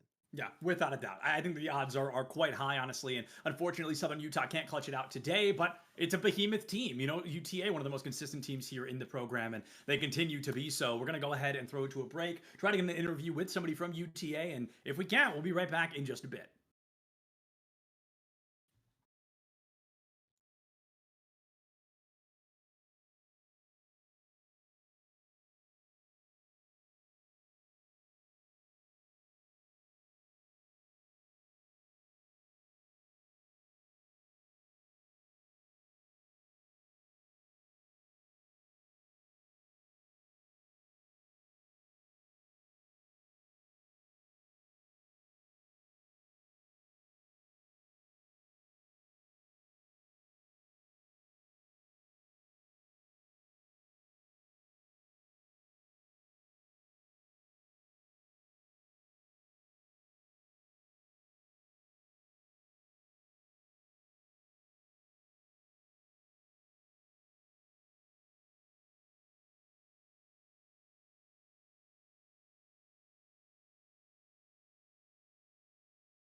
Hey there, everybody. Good news slash bad news slash more bad news. So first bad news, no interview. Second bad news, I'm going to step away from the desk tonight. My throat is hurting and I do not want to risk hurting myself. So we have a substitute. Bull Skunk is going to be joining us, or joining Tenrick rather, in just a couple of minutes. And I'm probably going to go take a nap or something. Coming up next is going to be a fascinating matchup. We've got Washington State University versus Northern Arizona, who we actually spent majority of last series talking about being a very talented team.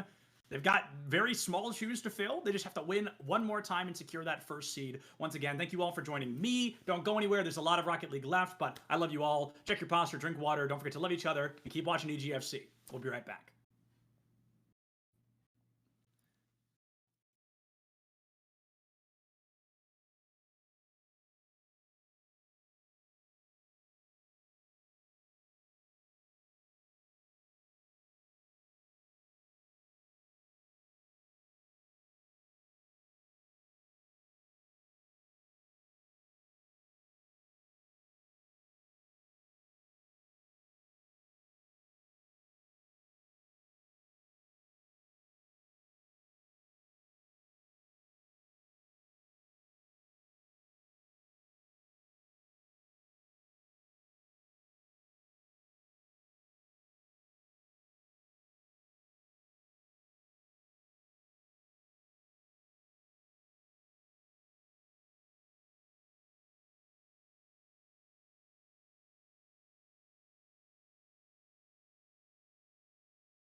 All right, and we are back here in week 4 of our spring split. I'm filling in for Seb. Give him a little rest that throat. But my name's Jeff, back here with Tenric as we continue through week 4. Coming up, we've got our only undefeated team left here in EGFC in spring. Well, really in the entirety of season 4. It's true. Yeah, Northern Arizona University, currently the only team with absolutely 0 losses. Taking on Washington State University, a team that's had a bit of a rough season so far, currently 2-8 so far in the standings. So a pretty cut and dry favorite, pretty cut and dry underdog. But Northern Arizona, it's never really been easy for them. They've been dragged to 5 games by a number of lower level teams. So definitely still on the cards for Washington State to make a dent, if not potentially take a game or 2 or even 3. I'm excited to watch this series, see how it pans out, see how Northern Arizona's improved since the last time I've gotten to see them on stream. I mean, it's Northern Arizona haven't dropped a map since week 4. Was the last time somebody took them to a 3-1. Jeez. So, yeah, Washington State's got their work cut out for them. Yeah. Yeah, it's been all 3-0s since week 4. That was a game against Delaware. Fast season. So, yeah, NAU have been absolutely on fire. This team has just completely wiped the floor with everybody that has faced them recently. And Washington State coming in 2-8. They have a tall order up against them, one of their toughest opponents yet this season. Yeah, now that I'm now looking at the standings again. Wow, I am amazed that they have dropped that few games. That's actually so nuts. Yeah, they've only dropped 5 rounds so far this entire season, and only 44 goals. Their goal differential is the highest in the league as well. Is it 5? It's only 3 by my math. I must have written one down wrong. Yeah, it looks like that. I'm looking at the standings page, which may be inaccurate. My apologies if so. But yeah, Washington State has had some solid runs at it. These are 3 players that have had a lot of improvement over the season. It just unfortunately hasn't necessarily showed in the standings, and going against NAU doesn't necessarily help that case. So it's definitely a tough blow considering how much control NAU has over a lot of this pitch right now. But I'm excited to see if and how Washington State can break out of these. And I mean, NAU is all about ball control, all about map control, and it's going to make things difficult. WSU need to, I mean, first try to get something past midfield. See if they can get a little bit going here in the offensive zone and try to develop some shots. I wouldn't worry about anything fancy just yet. Oh, I mean, got to make sure you're in those defensive rotations as well, as they almost get punished in the backfield. It will be a little overwhelming pressure eventually coming through, and Castillo will open things up. NAU up 1-0. Took a little bit of time, though. Washington State able to hold it down. The question is, does that continue for the rest of this game, nay, this series? Has NIU woken up the same way that we just saw UT Arlington did, where they fell through for a couple seconds, but they really never looked back, had never dropped the lead, starting with their first goal, and yeah, NIU not looking to stop either. That's a great second goal by KJ. Wonderfully played off the wall. Had Windexus beat from the get-go. There was just too many options. Windexus, there was a minimal chance of stopping that ball. Not much you could do. Beautiful play out of NAU.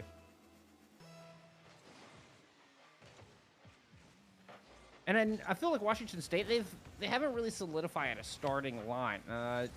Baylights here is one of the newer players from the last time I caught Washington State. I mean, that's just really going to hurt your synergy.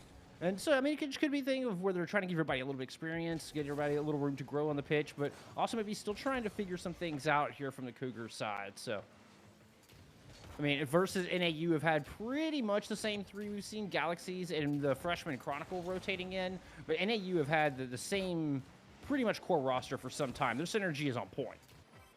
Yeah, NAU's been with each other for so long at this stage. Washington State, like you said, their roster rolls deep, but that can end up leading to some faults in communication and synergy as well. We do have confirmation from Prod that it is indeed only 3 rounds that NAU has dropped. In week 1 and week 4, they have dropped 2 and 1 games respectively. So, wow, nothing but improvement this entire season. I apologize that the standings are a little bit inaccurate, but that kind of just tends to happen with how many schools are going on. Probably just some quick little Excel recoding that we'll need to do to make sure that's accurate. Well, when Dexis with an opportunity here, just gets away from them, though. They're not able to control it and ends up just falling in KJ's lap. First time we've seen Washington State really make a push into the orange half, though. You know, a good play off the wall, but the second man's just a little bit slow getting up there, and it's not going to result in the shot. But when Dexis with the touch into the corner, oh, Baylights just gets absolutely juked out of their axles. It's going to be a long-distance shot. I think it was trying to set up the rebound, but it ends up just drifting wide. And these stoppers are a great idea from NAU, or from Washington State, but NAU recognizing that instead of respecting those bluffs and those chows, they can just demo and get ground off of it regardless. And so Washington State, that static point that was getting them a little bit of space in counterattacks, now turning into an advantage for NAU, is basically a dead ball that they're able to play with however they please. A 3-0 lead now with 1:25 to go. Fitz, great clear off the backboard. That'll force a little bit of a defensive reset. However, no harm, no foul just yet.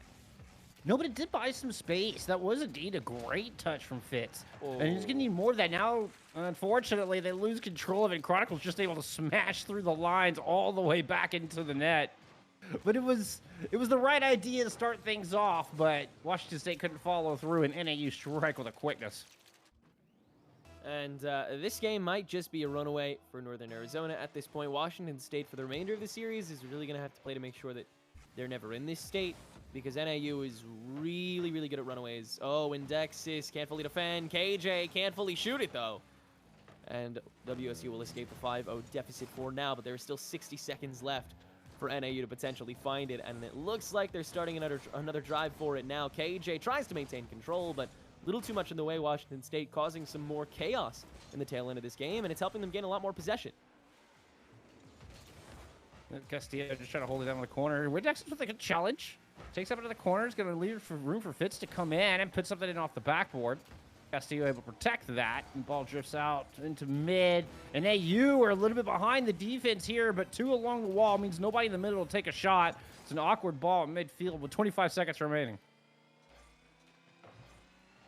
And Northern Arizona, they really want to keep this undefeated record alive. Going forward in their schedule, they'll have North Dakota next week, followed by University of Montana, and then after that, Montana State, followed by their final game of the season being against University of Idaho. So, pretty solid schedule for them. I see them being able to hold this undefeated record, but it's also in the context of Northern Arizona being in the Big Sky division, which is basically owned by Northern Arizona anyway. So going into the postseason, I'm interested to see if Northern Arizona will be able to keep up this reputation and incredible record that they've got going, as game one will end in a shutout, with Northern Arizona able to tack on that 5-0 lead indeed. And that is going to be them taking game one. Well, I will say that University of Montana was the only team that's been able to at least put NAU into a Game 5 situation. It's the one and only team that's been able to do that, and that was way back in week 1, so that seems like forever and a day ago. But it does make me highly anticipate the upcoming rematch against their Big Sky rivalry over there in University of Montana, and I think it's going to be one of the big teams to challenge perhaps when we get to the postseason. But, I mean, NAU have faced a few tough customers. It hasn't been all easy street here on this 11-game win streak they've had. I mean, like teams like Delaware stood in their way and got trounced 3-0. Butler as well, who have been super strong this season. So NAU have really proven their mettle against some of the toughest opponents. For sure, yeah. They've had a couple benchmarks that they've been able to clear so far this season, and they've been consistent to do it. It's not easy to get this undefeated record either way, and no, NAU, once again, looking to continue that 2 more games to make sure that the golden split and past 8 weeks continues. NAU working to make sure that this game is as easy to them as the first. They were just able to pick up so much by the tail end of things in Washington State. So many answers they were forced to have, and like you said, may not be as much synergy with the roster that WSU may be looking to cycle through, and NAU have just been together for so long. It comes so naturally. They will find that first goal in the first 27 seconds of game 2. Yeah, KJ kind of steals this one. Oh, it is an intentional pinch. Oh, wow. That was gross. That was wow. Oh, yeah. Okay. Okay. Well done, NAU. Well done. I thought KJ might have just stealing it with a little tap afterwards. No, that was very much a pinch in. Well played. Those are so hard to aim. That was ridiculous. Yeah, some great geometry done by NAU to start things out. Their mechs are just so solid. That's another great boom. Fitz is able to grab. It's a little too low. NAU want to keep applying this pressure. Castillo going to miss. KJ up. A little bit of weakness here. Castillo whiff again. Chronicle whiff. And so a little bit of a dead period here for Washington to move in for the kill. KJ already playing for third man, though, and can't make that either. NIU, a lot of uncharacteristic whiffs to begin this little bit of trade, and yet they still gain the ground. They still gain the challenges, and they'll almost get the goal here. But Fitz luckily able to unseat that ball.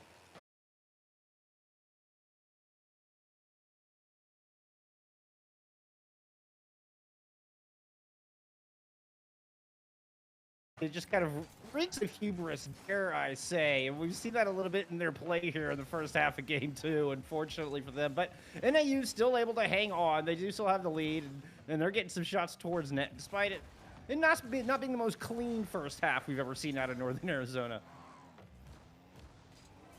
Certainly. NAU thinks they can do this with a hand tied behind their back or with one eye open, then so be it. If they can, then it just goes to show how good a school this is.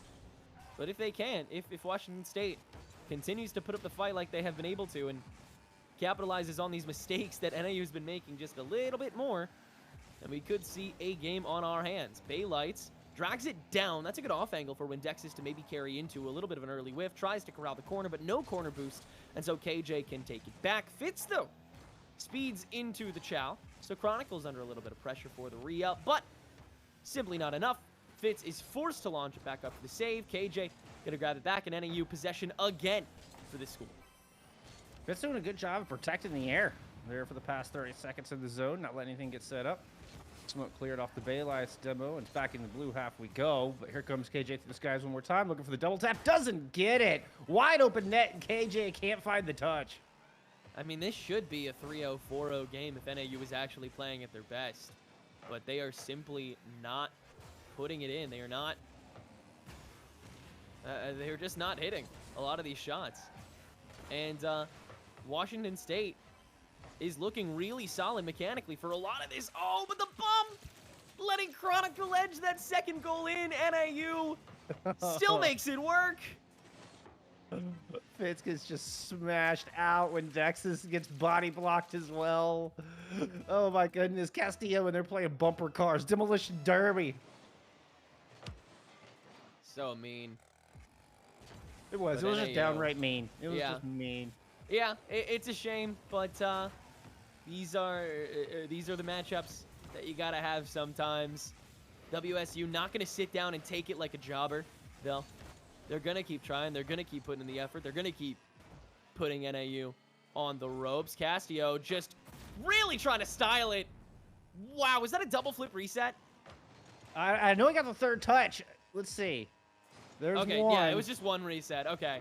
Okay, Still, yeah, does get the third touch for the dunk at the end, though. So still 3 touches out of that. It's pretty impressive in its own right. Yeah. Oh, man. Yeah, Washington, again, they're putting in the effort, and they're looking really solid. I'd love to see them take on a team that is not as experienced as this. And obviously with a little more time on WSU's hands to have that core roster be consistent and present, which, you know, some schools just don't want to do. Some schools, they want to give a lot of players that experience, and that's totally fine as well. That's totally understandable. You know, who wouldn't want to play against a team like NAU? Who wouldn't want that kind of experience? So, And if you're not one of the stronger schools, your goal from the beginning isn't coming in with delusions of we're just going to beat everybody in the league and take first place. Like, that's just not feasible for every school in EGFC.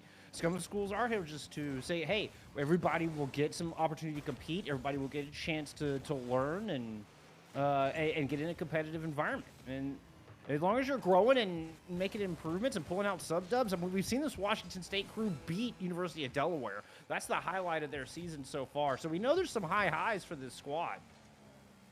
Certainly. Yeah, there is definitely great players and a great team somewhere in this roster, Exactly. but it's not here yet. It's not here today. We're not It may seeing take a split second. today, no. Yeah. Northern Arizona is going to be taking this second game, and they are on track to take the series. Washington State, unfortunately, has yet to score a goal this series so far, so should be pretty cut and dry as long as NIU doesn't just completely become terrible, which, I mean, we saw a couple echoes there in the beginning of game 2. Might actually see a goal here from Washington. Sadly, the cycle not there in time, and NIU gonna boot it away. Try and grab a 5th goal again here, and will succeed. An identical scoreline to game number 1 will be the story of game number 2. Yep, Chronicle with a Hattie here in game 2, leading the server with 5 overall between our first 2 games. And NAU, yeah, okay, like game 2 aside, but if they keep up the consistency that we've seen throughout the season, they really could go on to put up the best season we've ever seen in EGF. I'm not sure we've seen a team go through with a mere 3 games dropped in the entirety of 16 weeks.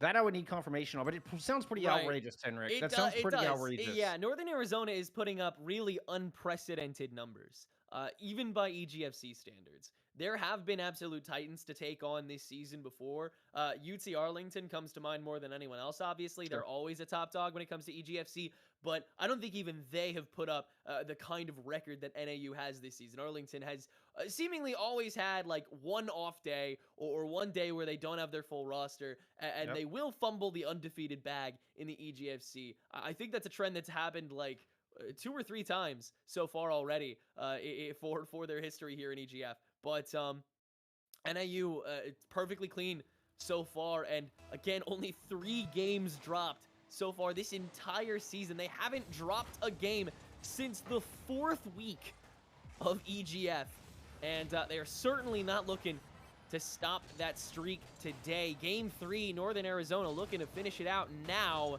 They should be able to get it done unless Washington State really levels up here and now. I mean, 4th week, that's what, beginning in November was the last time they dropped a map? Just insane. Yeah, that's end of October. There you go. There you go, end of October. Yep. I knew it was somewhere in there. I was trying to get like an actual number of months reference that we could put, to really quantify that time, because that's nuts here. We're almost done with February. Yeah. There you go, 4 months, I think is what we're being told. 4 months without dropping a single game. That is absolutely incredible. Castillo, what are you out here now? What is this car? What are you doing? He's in the bus. He's in the bus. What is this? That's it. That is it. He's in the bus, man. Just too many shenanigans. Oh. Okay. All right. Too many shenanigans. Your antics will get you killed one day, Northern Arizona. Northern Arizona responding, "No, I'm gonna live forever," and they may. At the pace in which we're seeing them absolutely dominate when they are not trying. But here, KJ almost gets away with it, but Fitz has been matching speed for speed a lot of this so far, and is able to stop at least one bounce off the woodwork. KJ looking to find it. Takes some time, maybe a little too much, and so Fitz can recover again. Been nearly 2 minutes now. Northern Arizona yet to find this first goal. Washington State is looking a little ticked off. Like they're yeeting themselves into these challenges. They are getting aggressive onto this ball, and I love it. No, I mean I don't fault them for it. I think you should be. Like get in there, get a little mad, get a little physical, get a little bit more aggressive. Don't make mistakes, mind you. I'm not saying triple commit on your defense or just completely whiff like that with Texas. Right. That's not what I'm saying. But I like the aggression. Yeah, put your hearts into it. Yeah. I'm so sorry. I just never mind. Shenanigans. Too many shenanigans. Shenanigans. Oh, what the flash? Oh, that redirect was nuts. Let's just see it again. And then, yep.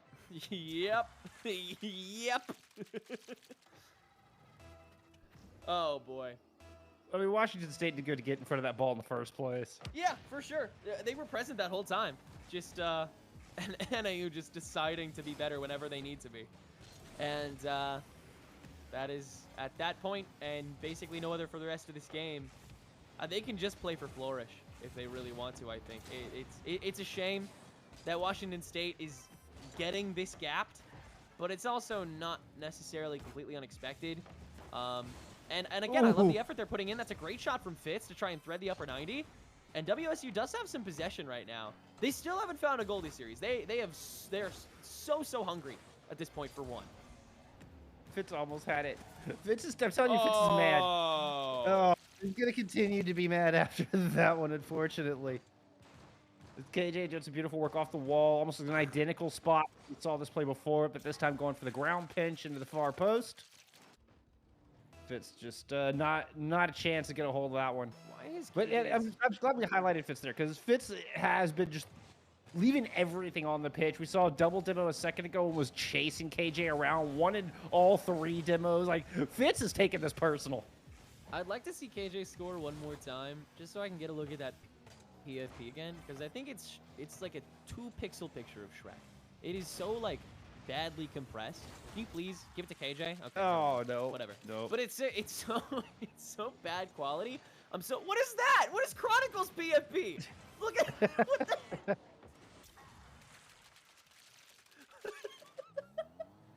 I wouldn't have noticed if you hadn't pointed it out.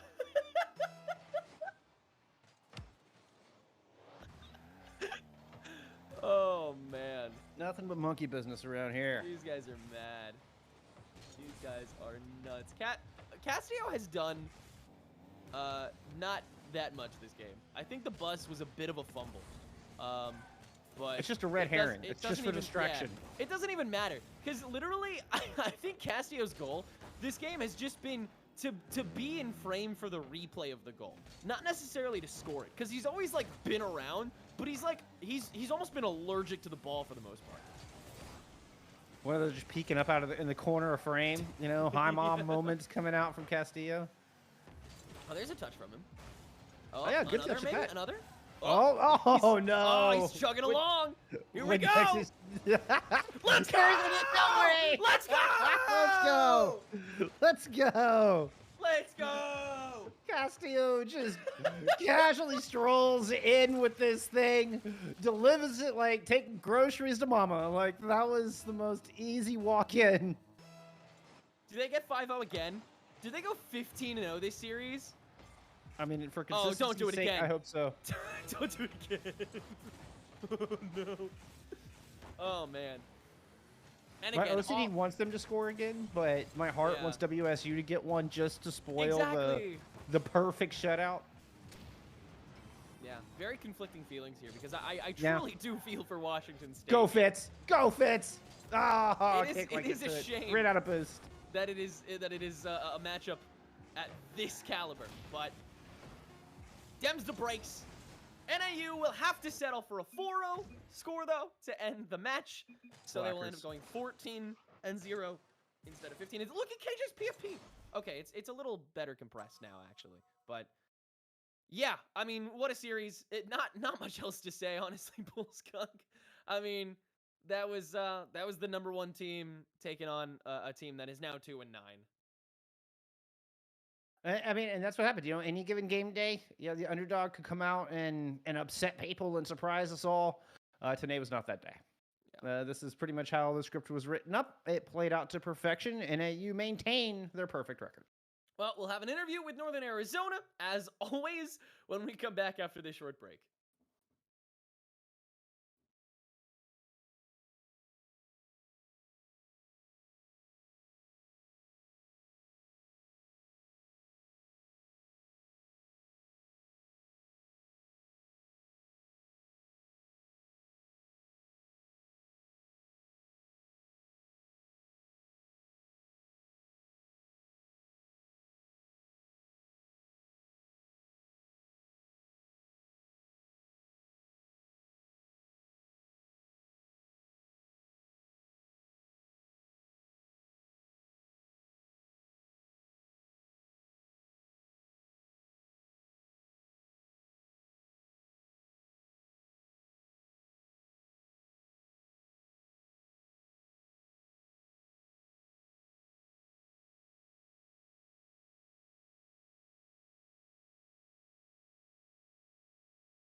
All right, we are here with Galaxies from Northern Arizona University.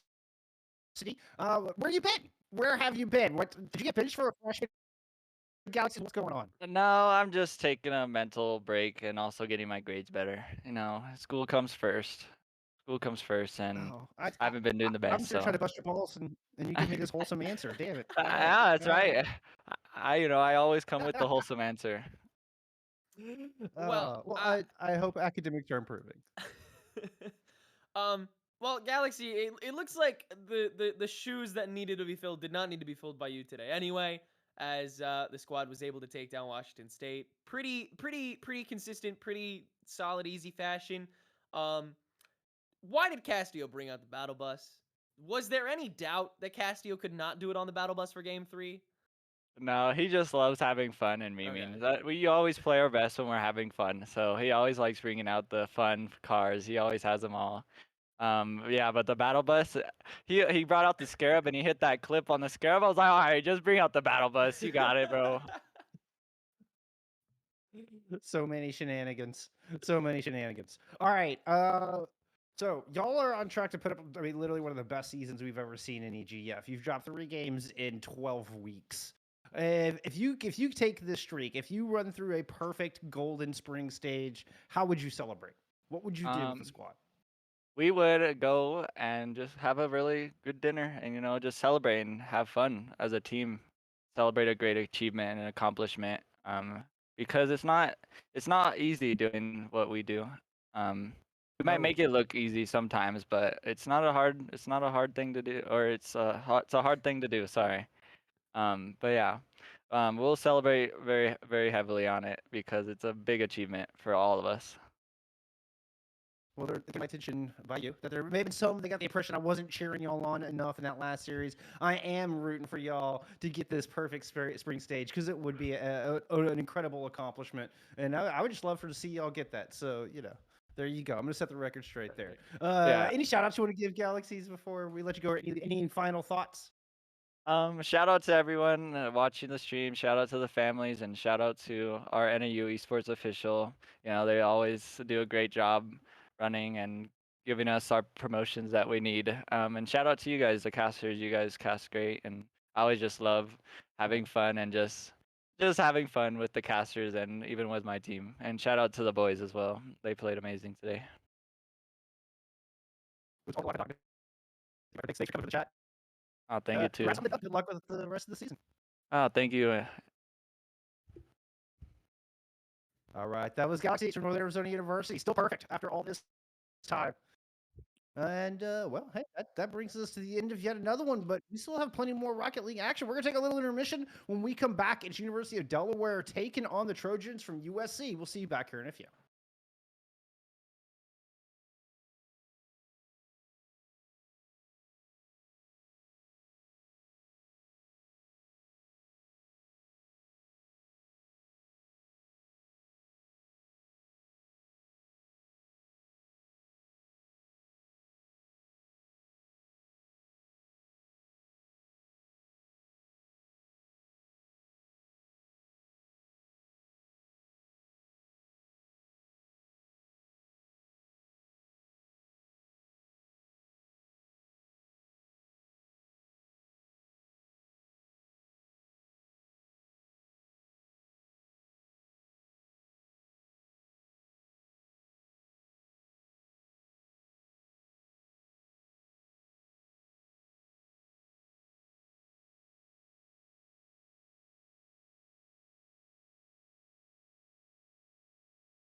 All right, we're trying to squeak this one in before the bell hits. I don't know. I think we may be late to class, but we got another match coming at you here.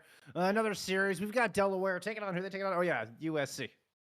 Yeah, it's two schools sitting at the near top of the standings. Still a lot to prove from either side, as they've both had their occasional loss to severe underdogs. They need to make sure that they are as consistent as a playoff team needs to be, and going up against each other, I think, is a great way to prove it.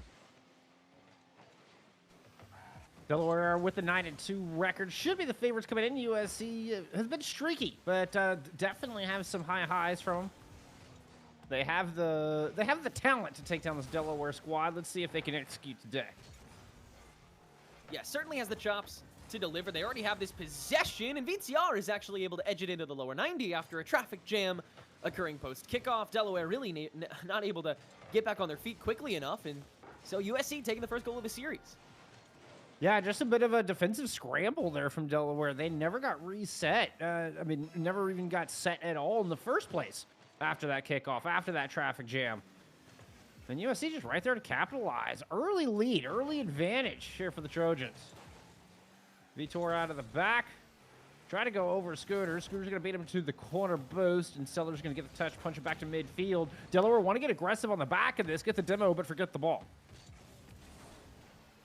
Now trying to push back out. Scooter, great amount of progress made. Vitor will shut that down to start things out. Odds back over to the center. Stellar has to shoot a little early and loses the goal for it. Scooter, subject to being able to demo, but once again, not the ball, and so USC will be able to find the goal. But I do believe that may be a crash, so we may have to pause for a second and see if we can figure that out. Or no, wait, no, that was just a demo. I'm so dumb. It was a crash, but not of that kind. Yeah. Just requires a 3-second trip to the junkyard. Doesn't require a restart. So, you know, we'll call that a win. Definitely for the mental, if not anything else, is still being able to get that done after UD clearly not prioritizing in the right way for that interaction leading to it. USC really solid lead to start this series out. Should be said, we are playing on Western servers to start things out, and so we will switch over to the Eastern after this first game, because obviously these two schools are on opposite sides of the continent, so we'll have a couple ping diffs throughout this series. So USC, this is great that they're able to perform this well on this home territory Wi-Fi. I'm interested to see if that will continue in this game, and also when they have to head over to the Eastern servers. And, you know, I was too busy taking a fire extinguisher to my PC during our break, but I would love to have been taking the time to look up the mileage, because it is a hell of a haul between Delaware to Southern California. It couldn't be on more opposite ends of the country. Stellar trying to cross over to Scooter here, but the pass is going to get away from him, and probably the best opportunity for a goal from Delaware just slips right between their fingers, and they're having to quickly rotate to defense. Another attempted boom from Stellar, not a whole lot of denial. Vitor can stop it. Scooter takes it back. Delaware mustering up that possession off the ceiling into Vitor down the middle again. And playing some good neutral to keep this thing up. Wordy, just a back pass real quick, as USC had a bad chow. Showing how volatile this game can be if either team makes a mistake. But we got a rule one as UD continues to try and impart this possession now with just a two-man cycle, but also up against the very same. Could lead to a bit of an interesting bout of possession if UD lets this go, which they will. USC might have a shot at making it a 3-0 real quick, but Wordy can't get behind it and has to save phase two. Yeah, just has to ditch it, rotate, grabs some boost, but wins an important challenge. Wordy almost creating a goal scored opportunity. Squid's going to come back in and do the same, but Odds with the steal. Gets the electric touch. She'll drop it back to Stellar. Stellar going over the top. Can't make it over Squid. 2v2 continues here with under 2 minutes to go. On to the chance. We'll get the rotation. Put it home. And it finally ends. Well done by Delaware. Well done by Odds to continue following that ball. Wordy, unfavorable touch on the re-up.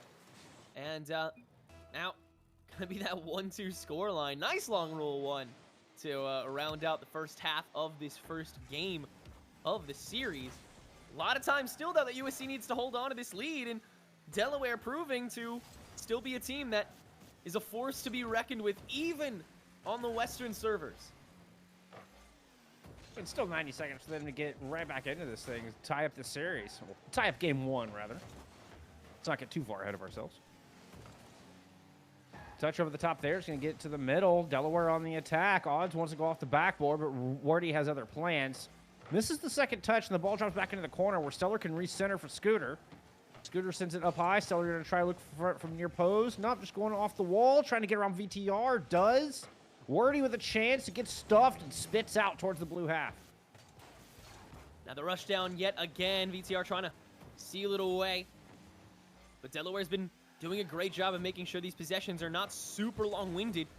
USC has needed to strike in very quick moments, in very tiny openings, and they just haven't been finding as many as Delaware has begun to really warm up a little more to this game.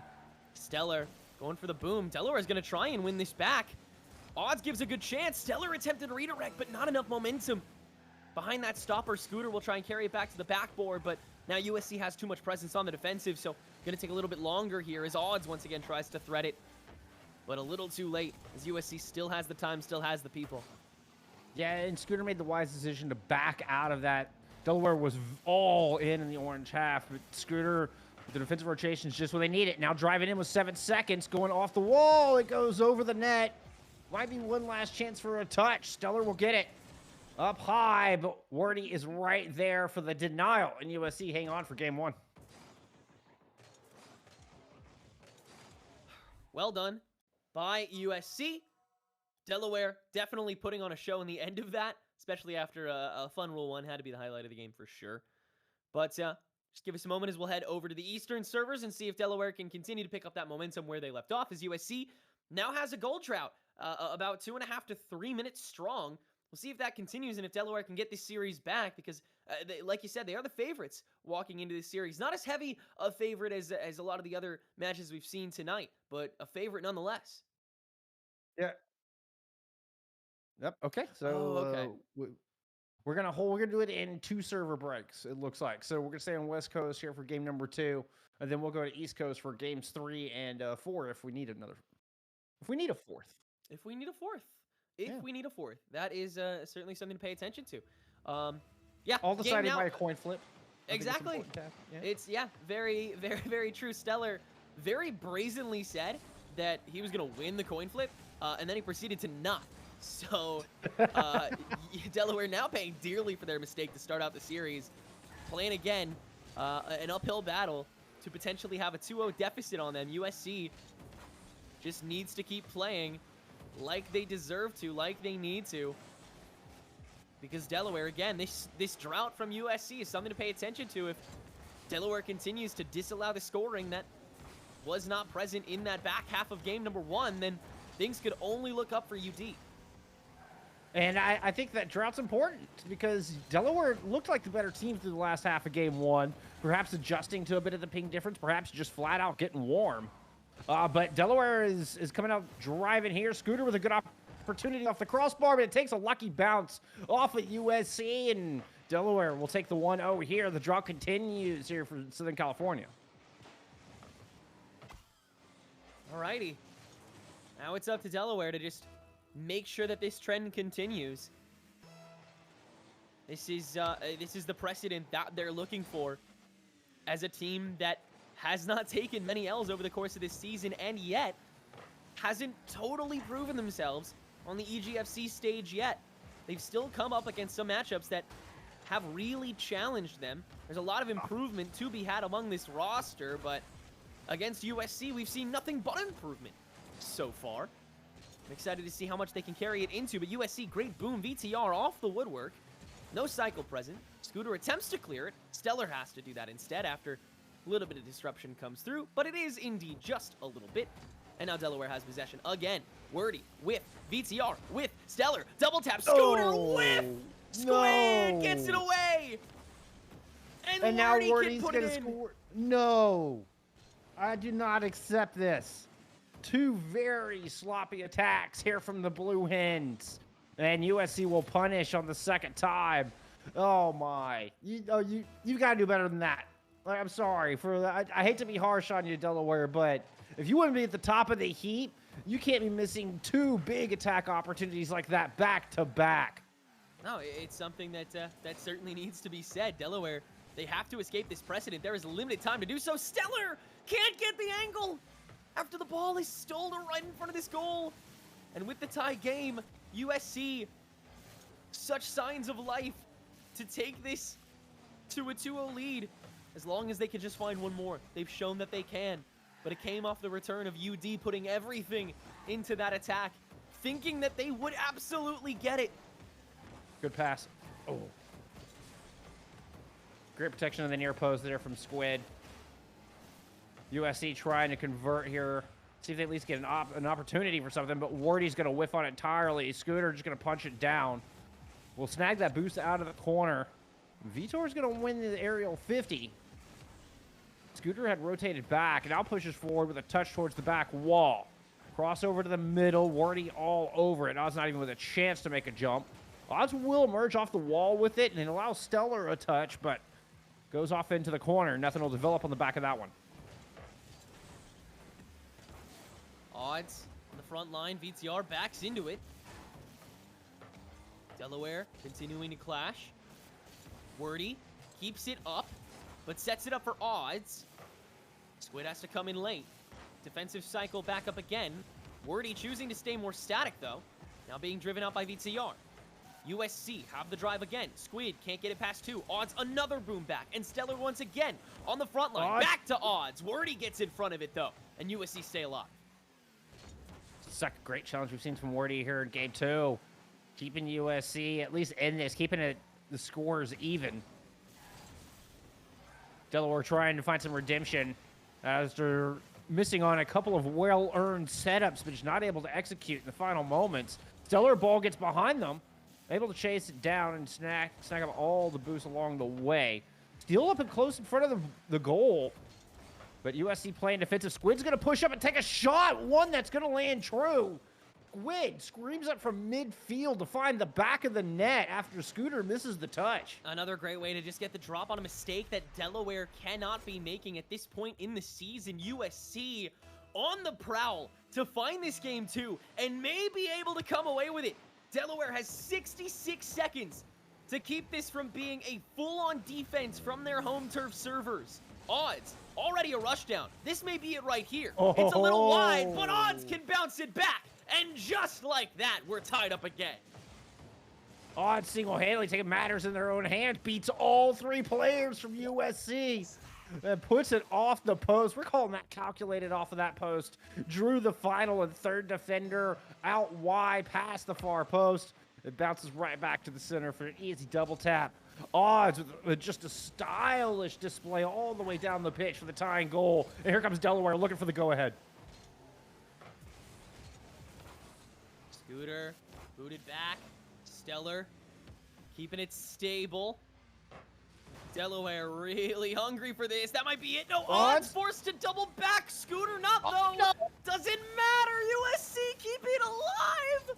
Oh, my goodness. The suspense these two teams are keeping me in. And it's not even match point right now, Bull Skunk. That was another ridiculous opportunity. Just floating on the goal line. I mean, that was a silver platter goal. And UD said, no, thank you. Scooter get up with 3 seconds here. Looking for a 0-second finisher. He's going to bounce up. Odds will get a chance at it, but can't get a solid connect. That ball will drop. We're headed to OT. We sure are. We keep it going. VTR off the gate. Finds the approach. Scooter waiting in the back line, but USC may have a favorable bit of control to start things out. They just need to make sure they don't fall too far. If they fly too close to the sun. VTR in front of this again. Ready for it is Squid, but so is Scooter. We'll boot it away. Stellar, great boom. And USC resets in an unfavorable position off the woodwork. Still doesn't find its way in just yet. Odds drives it back. VTR and Squid stuck in front, but a good flip. Keeps the pressure on, and Odds chooses to back pass. UD gonna play the long game here, at least a little bit longer, but they hope to do this quickly. They can move to this third game, tied up in the series, have that advantage going forward, and finish this in 4. But USC, they have the potential to boom. Wordy challenges Odds instead. Odds wins that. Scooter back from the corner. A little bit of a whiff. But same from VTR, and Squid can't get in front of it, neither can Wordy, so VTR has to follow it. Still not a great angle. And USC is forced to still play from these corners. They need boost back. They need space back. Oh, it's wide open. And they may not have a game to worry with it. Scooter the bump. And so Stellar can get the goal. Delaware comes away with their first. Everybody from USC had pulled into that corner over this minute and 9 seconds in OT. Stellar is able to find the cross, get the ball out of there. The net is wide open, and the one person who's able to get in front of the net, Stellar comes through with a big contact and just sweeps it clean. What a finish. Delaware, strong first half, weak second half of game 2. Step it back up in OT when they needed it most. Yeah. Now we will be moving over to those Eastern servers. So just give us a second while we move over to that. USC also announcing that they will have a sub coming in for this next game. So I'm interested to see what they do with that. But I really am scared that might completely stop their progress. USC looked so good that game. They looked so good the previous game. They look like they can continue to take on Delaware, even on the Eastern servers. So I fear that switching things up on this roster now, after you've gotten this potential momentum going, may completely stop things in their tracks. It's very possible, but I'm expecting to see Rebel come in and take to the pitch. And Rebel's been a super strong scorer for USC all semester, so perhaps just a bit of a style change, thinking they need to make some adjustments after only putting up 4 shots in game 2. So it's a risky move for sure, and only time's going to tell if it's going to pay off. I mean, we're deadlocked heading into game 3. Yeah. Really, really tough to see what's going to happen going forward. As we finish up this game, be sure to tune in going forward. We still got 3 games left on this Twitch stream after Delaware versus USC. It's going to be Butler and Villanova, then Montana State and Marquette, followed finally by Connecticut and DePaul. Meanwhile, on the EGF Rocket League stream, if you guys have an extra monitor open or tab, 8:45 EST going to be University of Montana and Rochester Institute of Technology, followed by 9:30 p.m. EST going to be University of North Dakota and University of Idaho. So a lot of great matches to still tune into. So make sure you've got those streams going because it's going to be a really solid rest of the night. But we still have a lot of match left to play here. At least 2 games. The next 2 of those are going to be on the Eastern servers, though. Delaware looking to finish it out here now. And with a strong start, Scooter's going to dunk 6 seconds in. Wow. Great double off the 50. Holy. Good follow. That didn't take long, Tenric. 6 seconds into the Eastern servers, and Delaware's like, yes, here we are. Back of the old tried and true, feeling comfortable. Yeah, got their Infinity Gauntlet now. So they want to end this quick. They want to end this before USC has any ideas, or they have any space. That might be some provided to Wordy right there. Midfield taken back up, though. And yeah, you were correct. Rebel will be subbing in for VTR this game. So we'll see how that affects the synergy of the remainder of this series. Looks like Rebel getting shelled out. Wordy keeping it in the corner, but Delaware has this possession again. Scooter looking to dunk it. Wordy keeps it stable. Good patience from Wordy. Didn't try to jump out, which would have almost certainly bounced back and worked against USC, but stays patient along the crossbar, and the ball deflects out at a proper angle. No dunk necessary, or available, should I say. Rebel shot goes wide there on a counterattack opportunity. Now USC on the defense. Scooter gets over 2. Pass off the wall, deflected by Squid.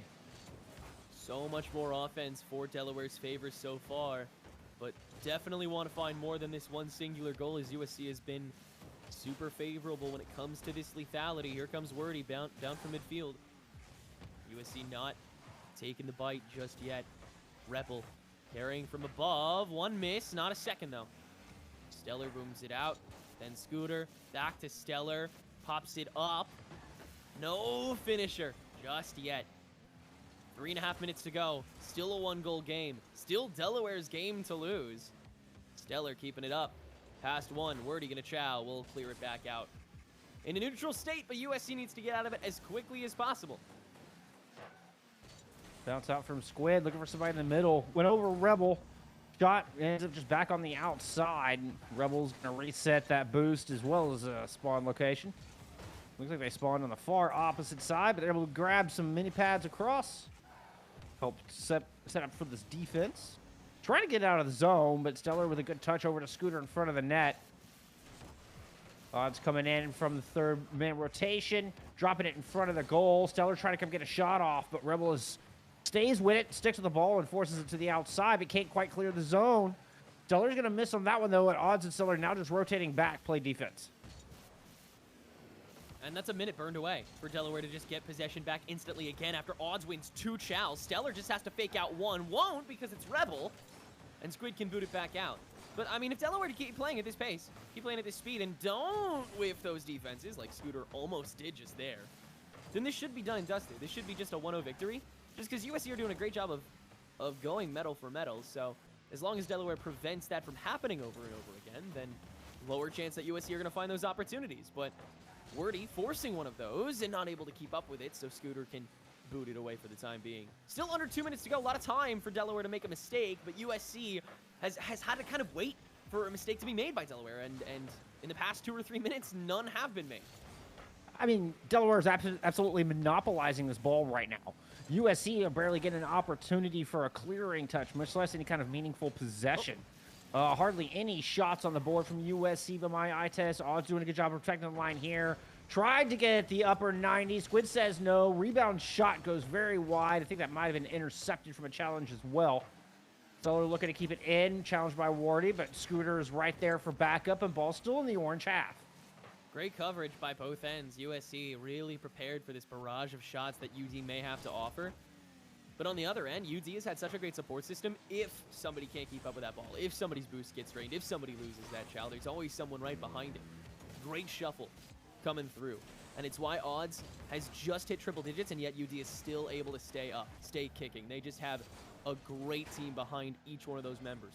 Good boot. That Rebel could turn into a goal here. Can't follow it, but that was part of the plan. Odds. He's ready for it, though. Corner boost stolen, so Delaware has to play a bit more slowly here. With only 40 seconds to go, that may not be the MO. Luckily, Scooter gets it past quite a bit and now has a corner boost to play with for a little while, too. Odds blocking it out. Scooter trying to work with a log jam. Can't do it fully. And Stellar will keep it in midfield with 30 seconds to go. Trying to go through the air. Scooter pushing it down on to Wardy, who's the only one left in goal. They're able to get it. Now everybody out of position, but Stellar's bar will end up wide. Popped up high once again off the ceiling. Couple of whiffs all the way around. Ball doesn't go far after 3 people take a look at it. Stellar comes through over the midfield. Going through the skies, matched by a Squid. Odds to punch it back down in front of the net. Rebel will protect, but USC need 1 here before the ball touches the ground. Otherwise, game 3 goes to the Blue Hens. Odds will get the final touch here for Delaware as they hang on, winning their 2nd in a row, putting them on match point. Good kill there by Odds in the bitter end. But yeah, Delaware escaping by the seat of their pants, but quite a drought in goals on both sides. And Delaware, by the end of that game, wasn't really able to find too many shots either. California were starting to contest earlier and earlier, and so going into this first of potentially 2 match points, Delaware certainly still has their work cut out for them. It will still be on the Eastern servers, though, and it looks like there is not a sub coming back in. I believe that Rebel will be staying in for the USC squad, so a little more time now. That second game that this team with a Rebel will be on the pitch, so nothing but improvement to come from them. Okay. Well, Delaware like to play this more possession-based game. This is playing right into their book. So even though, Delaware didn't look like they put up nearly as many shots there in game 3 either, they still had the time in possession. They were still the ones just setting the pace for that entirety of game 3. So I say, the onus is on USC to find an answer back, to find a way to get more meaningful possessions into the offensive zone. Because they had hardly any there in game 3 whatsoever. Very few opportunities. So close to manifesting some, though. Speaking of which, Delaware looking to get this post kickoff again. Out of the way now. Just get this goal done now and then focus on playing the neutral, but USC trying to do the very same. Squid almost bluffs it through. Instead, it's a center shot by Wordy, blocked by Scooter very early, but still stuck in this corner. Odds trying to boot it out. Will follow it the whole way through to make sure it gets through. And now, pass 2, Rebel the last one. Can't even fully clear it. Scooter tries to contest that, and it's stuck back in midfield. Post kickoff. Delaware comes away with nothing. USC a little bit of possession here, but no cycle on top of it, so all neutrality so far. Almost a highlight-worthy drive there from Odds. Wanted to bounce it off the ground over the final defender and couldn't quite get the bounce. Couldn't get out of the way of their own ball. Now Delaware move back on the defense, and Delaware's going to chase this one across their own goal line. Able to get around one. Rebel keeps the ball alive in the corner, looking for an outlet. Scooter just screams it from behind with the steal. Now it's right in front of the orange net, and Scooter is there to put it home. That's just Delaware opens us up again. Yeah, that's just great pickup after great pickup. Stellar, amazing bounce, wordy. A little indecisive, honestly. Tried to follow it and then was like, okay, so I have to follow the bounce now, I guess. And I feel like he still could have touched it before it bounced back. But unfortunately, made that decision just a little too late. Now maybe another goal off. Rip, no wordy. Circles back just barely in time to negate that second goal from instantly happening. 3:45 for Delaware to once again hold on to the lead and make it out of this match before Southern California has anything else to say about it. Wordy was going boost, boost. No, goal, goal, goal, goal. That was so close. Wordy doing another good job defensively there, able to force one to the outside, but a good shot from Scooter, uncontested, right between the posts, dead center ball, second here for UD. Did Rebel have an issue there? Looked a little weirdly inactive. I suppose maybe trying to catch from the back of the goal. Well, in a second, yeah. Oh, yeah, Rebels DC. Uh-oh. Bit of an issue there. Yeah, we may have to pause or restart the game here. Apologies if that's the case. We'll see what we gotta do here. Just give us a moment. We'll have this game back confirmed in a second, but I believe we may have to restart. Unfortunate. Yeah, it's a real shame.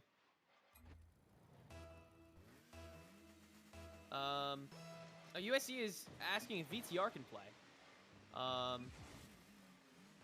which isn't normally allowed.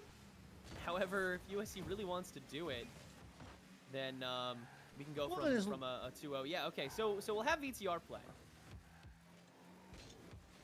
As long as neither team minds, you know, Delaware used to go in chat there saying, yeah, no problem. Which you know, you got to respect. You know, they're not looking for any free handouts here. Like, we understand this is kind of out of their control. This is, you know, this is nothing manipulative or trying to take advantage. But an honest tech, DC. So, you know, we're just going to, I think we are actually, we're going to take a break to get this reset up. Yep. Okay. Yeah. We need to take a quick intermission. We'll get this ironed out and we'll be right back. Bear with us.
All right, we're back right here at the 3:20 mark of Game 4.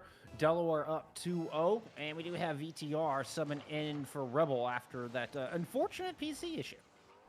Yeah, now VTR jumping in the mix. Big shout-outs to Delaware for being okay with this switch-up. Again, it's not normally allowed, but as long as both teams were okay with it, and both teams were absolutely okay with it, which is awesome. We get to keep playing here. We get to not have to restart, and USC will now continue with the team that was able to eke out that first win of the series. And while Rebel did put in a lot of work for the team for sure, I think VTR absolutely helped this squad out a lot as well. So I think they still have just as good a chance of being able to maybe take this game back, but running out of time to do it. Squid with an opportunity, but the ball goes wide off of that look. It was a difficult angle, and Squid just couldn't quite rotate around quick enough. Ordered the good punch out of the corner, is able to get around one. Empty net, is that shot on? No, it's off the crossbar. VTR misses the follow-up, and the ball drifts into the corner where Squid can, well, try to get a wrangle on it. Delaware was hoping to turn that into attack, but, oh, now they will. Stellar's going to stop it right in front of the net for Scooter. A little 1-2 punch right there at the end. Oh, that's fun. Stellar just handed it over. Hey, that was risky, but they got the job done. All right, a 3-0 lead now with only 132 seconds to go here for USC. Again, they scored as well in the previous games. They haven't made it easy for Delaware, but this is the biggest gap in the score we've seen so far this series, and that's definitely worth noting, because Delaware, if they can just hold on like they've been able to on 1-goal leads, then they should be fine. And Delaware looking a lot more confident and comfortable now. And honestly, I got to admit, the server switch kind of helped them out when they ended up going over to the Eastern servers. Even if it's just a mental thing, like even if it's not about the exact frames and ping, but I think just the mentality, can go a long way. Put on those lucky socks type of thing. Of course, I mean, if you have a player being told, hey, you're not allowed to play on LAN, this connection will be wired, it'll be with 20 ping and your opponent won't, then obviously you're going to get a little more discouraged. And a bad attitude does not a good player make on the day. Scooter up to the corner, a little too high. But time being wasted, pitch being burned, interactions being forced. Delaware, 70 seconds to hold on to a 3-goal lead. They've worked with far less in far longer time. So I think this will be a 3-1 victory unless USC really has a pop-off, which is still absolutely possible with 55 seconds to go. It's going to take something here, and Stellar is able to beat 2 with that ball. Beats a third, drops it in. Stellar with a flashy goal number 4.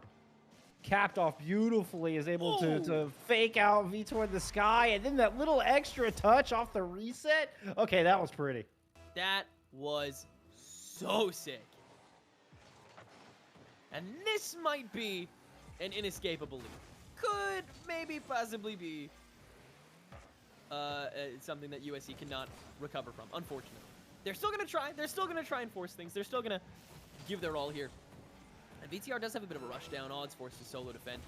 But this 4-goal lead, Delaware should have this in the bag, should have the 3-1 victory, and should continue their very favorable records. But USC, again, as always, they look like a very formidable team. And against opponents that aren't as consistent and great as Delaware is, as we saw when they went to the West servers, they have a chance of doing a lot here. And Wordy is going to be able to put one in the tail end of this game, too. Once again, a mark to prove that USC can still have a solid season ahead of them. Oh, yeah, they're going to move to 6-5 overall. But they're certainly not out of it yet. Still 4 more weeks of play. And they've already had their bye week. So they will get 4 solid games here, 4 opportunities to add into that W column here for the Trojans. So it's going to be an important, very back half of the spring split for them. But they certainly have the talent here in this roster to go ahead and make it into the postseason and make a strong push through the postseason as well. Yeah, definitely high hopes for this Delaware team. Congratulations to them. USC, the very, very same. But Delaware, once again, going in with this higher seeding. Now 10-2, I believe. Very solid work done by them. And their record, I think, is going to be even better by the end of this season. I think they have some matchups that they can absolutely take even easier than USC. Yeah, things looking up for Delaware. We'll look forward to seeing them in the postseason and for the rest of the spring split as well. A strong finish here could put them in a really good position come seeding. But hey, you know what? We're halfway through our day, Tenric, and it's time to just keep trucking on forward. We're gonna take a little bit of a break. I don't think we're gonna have an interview. We're a little behind on time, so I think we're gonna keep this one going here. When we come back, we're gonna have Butler taking on Villanova. So the good times will continue to roll here in EGFC when we return with more Rocket League in just a few.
Well, welcome back, friends. You may notice a new face here to my left. Welcome, Soy, onto the broadcast here. Help me take you through the rest of the night. And we've got some good matches lined up here for our final three. Butler versus Villanova, one coming up next. Huge battle in the Big East here in week 12 of EGFC. I mean, these are two teams battling for the top of the standings, but in the Big East Conference overall, these are two teams vying for that, second overall seeding, really, or at least it's in contention here because of the way that these teams have played out. So it's going to be really interesting to see what these teams bring to the table in such a key matchup. Yeah, Villanova have been on an incredible glow up this year. Season 4, they are 9-2. There's been, just the top of the top are the only teams to beat them, and it took Montana 5 games to make it happen. Villanova have been incredibly hot. They're one game away from being 10-1 right now to join Seton Hall and UTA. I guess Seton Hall's 9-1. But you get my point, friends. You get my point. Villanova have been on fire. Butler, a similar story, but a little bit of struggle as they had to face your number 1 and number 2 teams in the entirety of EGF to start their spring split. But they bounced back with a win last week against William & Mary, but we'll see if that's enough to get the win here against Villanova. Early pressure here, good shot on, but Morales is going to be able to make the save. Kai tries to dribble this one out, but Krigg getting a block here. Krigg, new to this Butler squad, as he got his first start just last week in that William & Mary matchup, and had a pretty good start to it. 2 goals, 10 saves in that series. So we'll have to see how he does here against a high-octane Villanova offense. The horse just gets absolutely destroyed on that attack, and it brings a screeching halt to Villanova's chance in the offensive zone. Kai gets beat by Horse, and the ball drifts into the blue half, but Krigg with an easy clear, and Butler going right back on the attack. Riley gets a big chunk of that ball, and Villanova looking for one in transition, right back the other way. Kai, though, able to muscle through, at least maintain some possession. Centering ball going to Krigg. Krigg with a chance, drops it in the middle, denied by Milky Boy. Ooh, but look at the pass infield there. Morales and Kai trying to make something happen. That one's on, dangerously close. Milky Boy waiting till the last second to make that save, and now they head the other way with it. Riley going to leave that one. The challenge goes on. Krigg is there, going up for the air dribble, but not too much off the back of it. Runs out of boost, and it will be cleared away. Riley's already camped down there. Another infield pass, and we've seen Villanova really work those infield passes and tear apart some of these defenses, but Butler seems wise to it so far. And Butler's able to get a little short passing of their own in the deep here in the Villanova zone. Morales dropping it to Kai. Kai's shot upper 90 will go in. Kai with a beautiful finish. Beautiful start, and really just a nice give and go to Morales. Drops it perfectly there. 1-0 to Butler here to start things off. Really smart play there. That drop down pass was beautiful, recognizing that, hey, I can't really get a good shot here off of this corner kick out. Let me drop it down to the player who sent it there from the wall, sent it to the guy who's got the better angle to shoot at, and that's Kai in that instance. And Kai has been so good offensively for this team. That's goal number 31 of the season for him. But the big thing about Kai is that he's actually second overall in assists this year, as he's been a huge part of this Butler offense, even way back in season 2 when Butler had that huge run to make the league championship semifinals. Kai seemed like a monster, and he continues to do so. But on the flip side, it's Villanova's offense going to work, getting dirty with the demos, and Riley's going to get the opener. Yeah, Milky Boy comes across and just opens things up completely for Horse. Gets the cross over to Riley. Easy duck in. Wide open goal. Villanova just took the jaws of life to that defense and completely made a hole big enough to drive a truck through. Huge opportunity there. And now back to a tied game, but this one's going to be denied away. These two seemingly always play each other very close in that Big East Conference, but so far, just very back and forth. Riley trying to stuff one past Kai, won't be able to do so. Wide-angled shot, chipped off the backboard. Now Horse looking to beat Krigg to this ball. Doesn't find the touch, but actually buys space for Riley. Dumped right back down in. Kai now on the dribble, sends it up high. Only Riley is there. And it feels a little tentative from both offenses now, not wanting to give up much, knowing that that counterattack is always a threat. Villanova putting a lot of faith in their third player back right now. Keeping two players aggressively up front. Milky Boy's going to get demoed in front of the line, and they're going to pay for it this time as Craig comes through with goal number 3 of their career. Morales with a huge play. Oh, and Kai with the demo. The kick out was so clean. That pass, that kick out pass was ridiculous.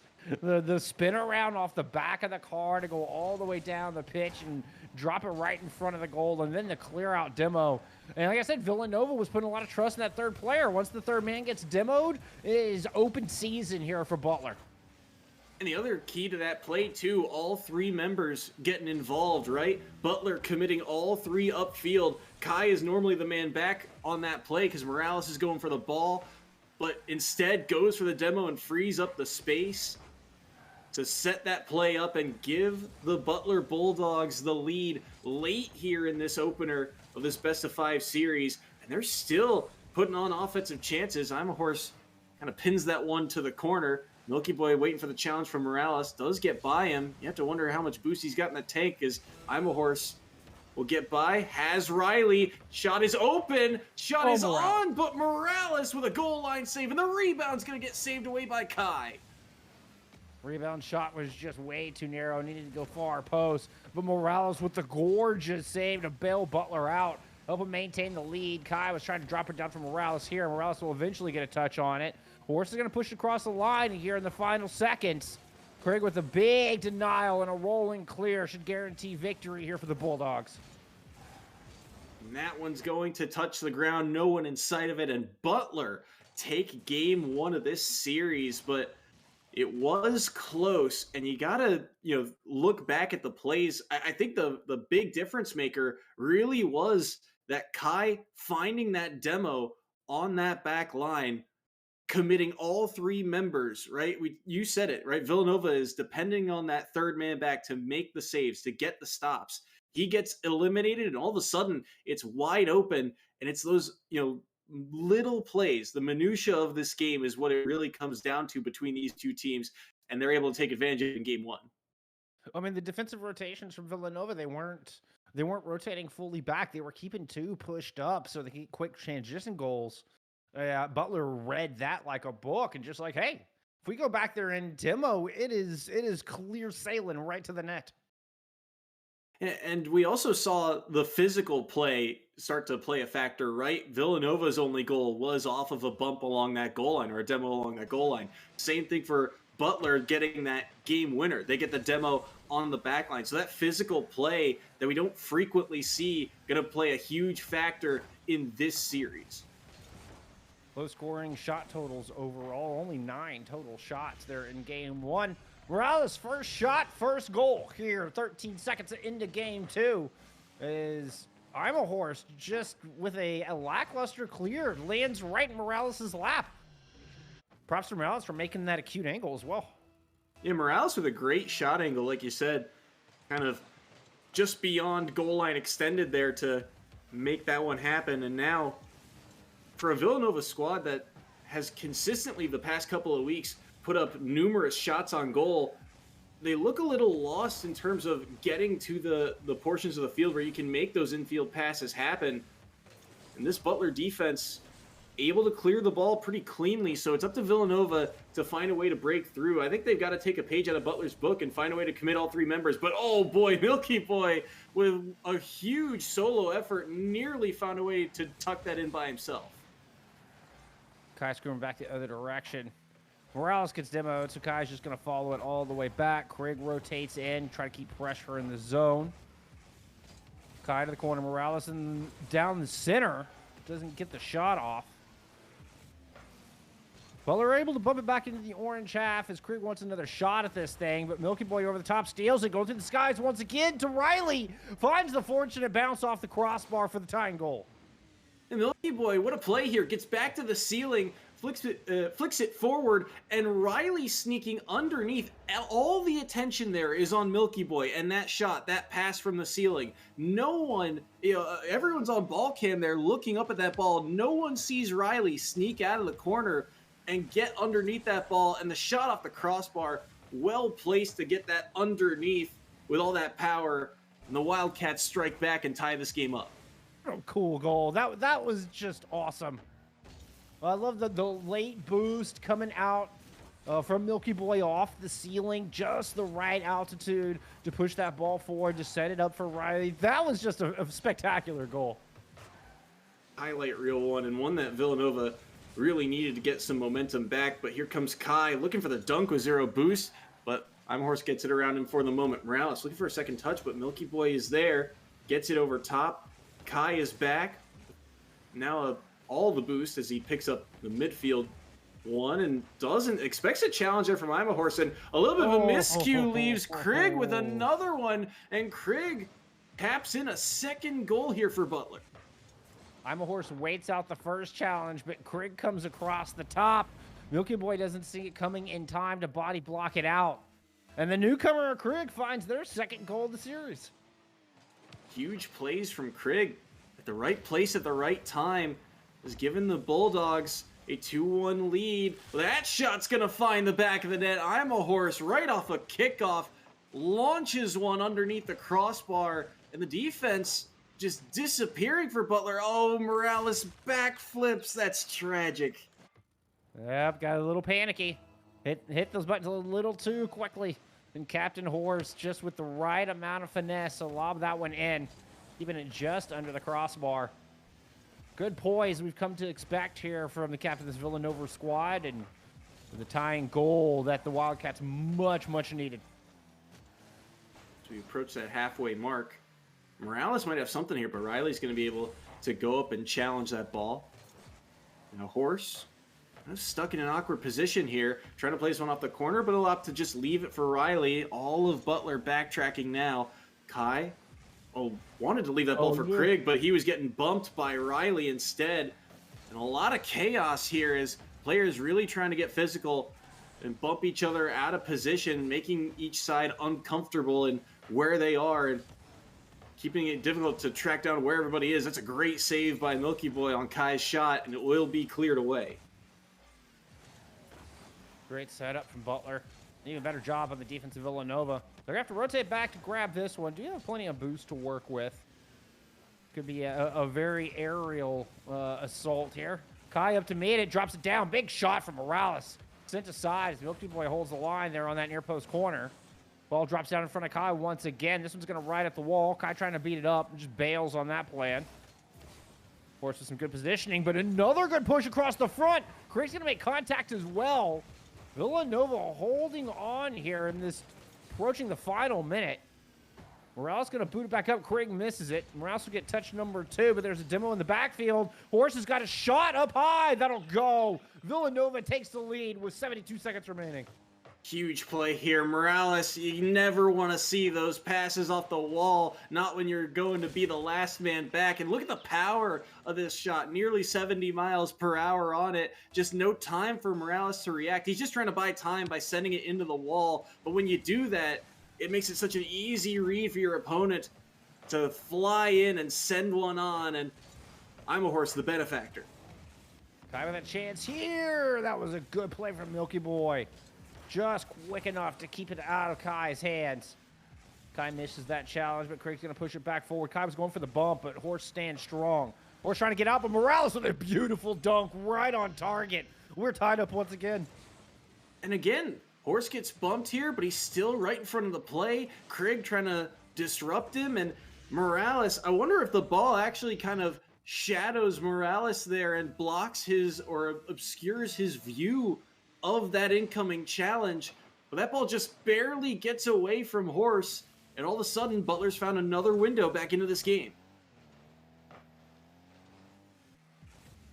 Ball kick outside, 36 remaining in the blue half. Craig trying to escape. Horse gets a big touch, goes up high. Kai racing to it and wins it out. Kai drops it over to the right-hand side, but Milky Boy with the pass. The shot blocked. Morales gets in front of that laser that was headed to the back of the net. Some contact on the outside, and Morales wants this out of the blue zone. 15 on the clock. Good contact up front. Milky Boy has to use a lot of boost just to get to it, but lands the pass to commit from the defense, but Craig does make the save. Ball's going to drop down. Riley with a chance. Kai beats him to it. Milky Boy to push it to the outside, and this is looking like an overtime scenario here for game 2. Ball does spit up into the middle. Morales keeping it in the air. Kai wants a touch. Drop it back down to Morales. Morales going for the backboard. Riley with the block. Ball finally drops. It's OT. We got our first overtime between these two, but once again, it's going to be a 1-goal game, and you got to wonder who's going to make that play to set their team up for success as Morales and Kai try and find each other in the midfield here, but it's going to give Villanova a chance to counterattack. Riley plays patient, finds the angle, and he'll score, and Villanova have tied this series up. An overtime finisher, but it took only 16 seconds for Riley to make that read. Butler just gets caught way too far corner side. It leaves a big old opening. Riley all over it.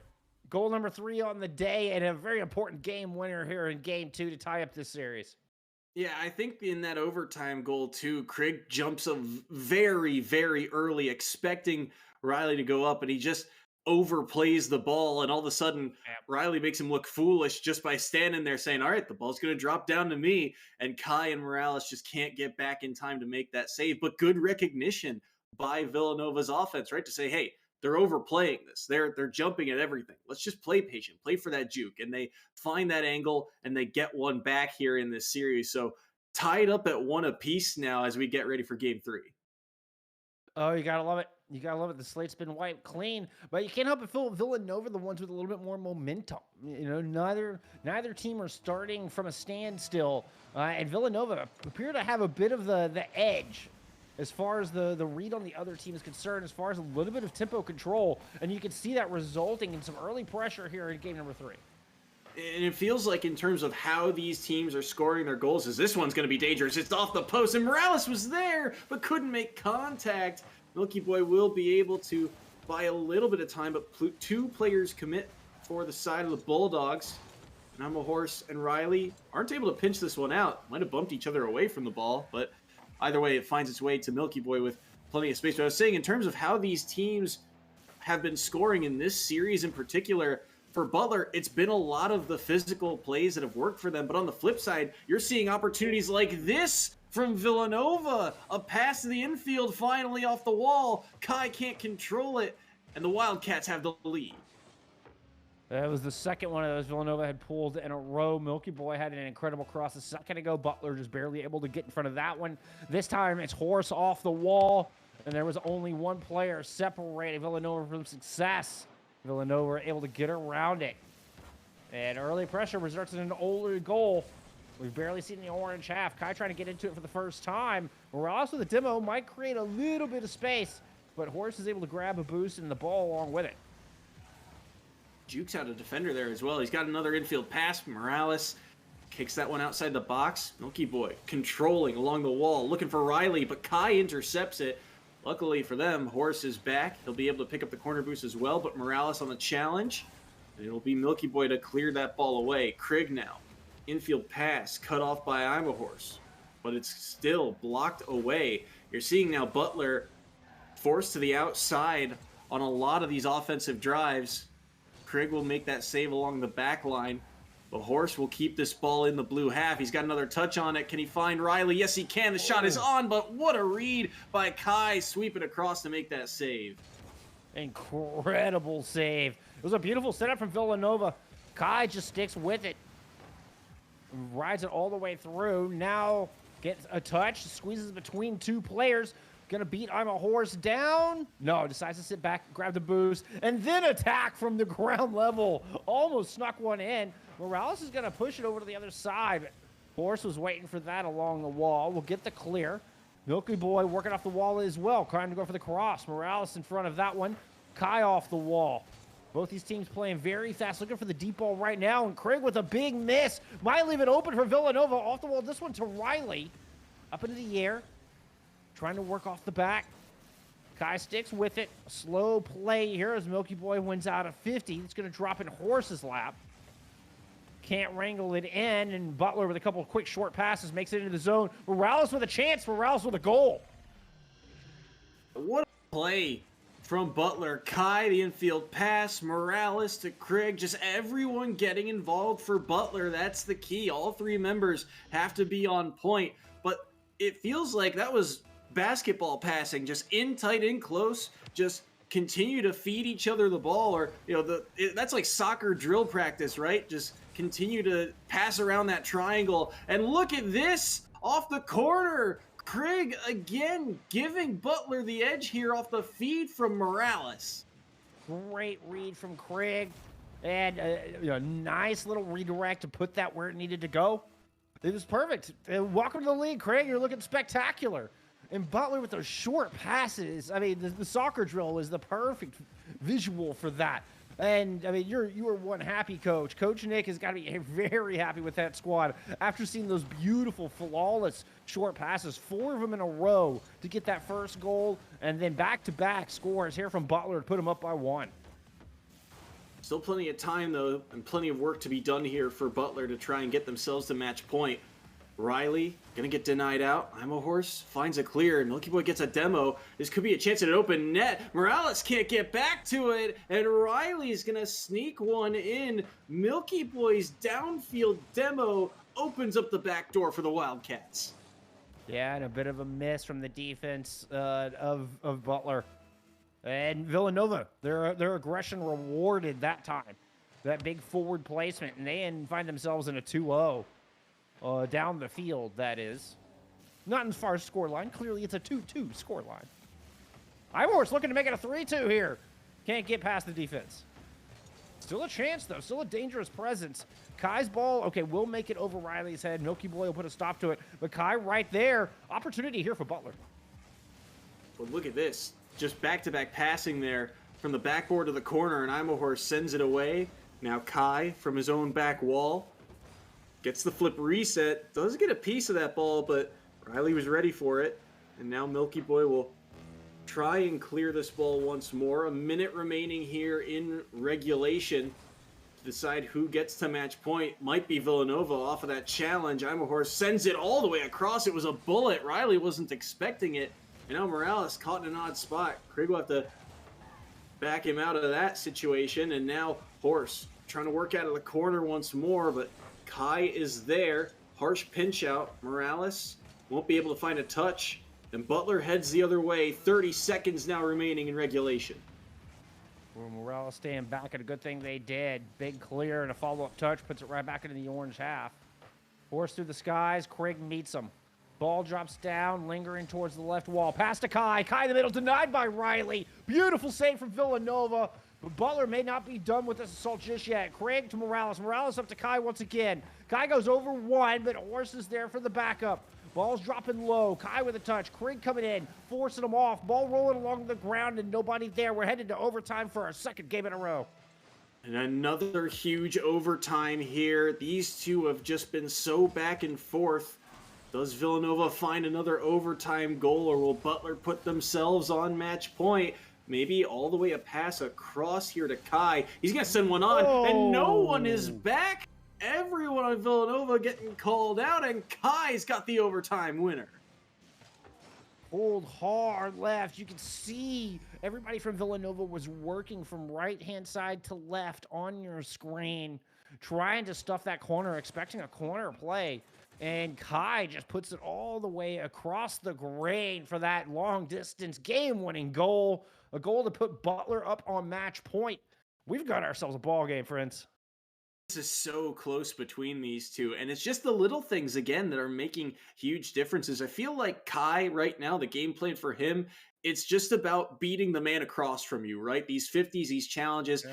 And while both teams are implementing a lot of physical play in their offensive attacks, but if Kai can, win that 50, just get the ball, pop it up over somebody, then Morales can make a play, then Krigg can make a play on the ball. Just feed your teammates and let them make plays. And in that overtime winner, again, you can't give a player like Kai that much space to work with. He will bury you. He is a sniper at heart. And here you see why. Finds the open net as everyone on Villanova thought they were playing the right play on that corner, but the net was left wide open, like you said. And Kai's not going to miss those. A beautiful read, and now has the ball in their hood again. Little flick up top. Milky Boy, the only one who made that read, able to get up to it. Ball still in front of the net. Morales is going to take a long-distance lobber of a shot, but it's not on target. Riley kicking it to the outside. Craig waiting for it. Kai falling back, and Morales pushing up to challenge into the corner. Kai pushing up as well. Bit of a dangerous moment. Riley's going to spit it out. Craig and Morales racing back. Morales in position to make the save. I'm a Horse with a follow-up touch that was going to send it back into the blue box. Morales floating up high and narrowly avoids disaster. Huge play there. Maybe something off the backboard. Milky Boy's there, but what a back touch by Morales. Now across, trying to feed it back in, but Craig gets back in time. And Butler, their defense has been so good positionally about getting back, but they can't get away from the demo attempt. It's Riley setting this play up, or no, it's Milky Boy escorting him off the premises and setting up Riley for the goal. No, one touch wasn't good enough into the corner. You see the car Morales fall out of the sky. There was a follow-up touch from Milky Boy that took Morales all the way up the wall. Morales was watching this match from the skybox. By the time that the time Morales was done with them, that was nuts.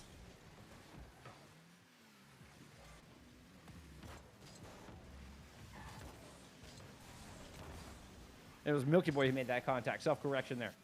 Kai going in here looking for a tying opportunity. Oh, and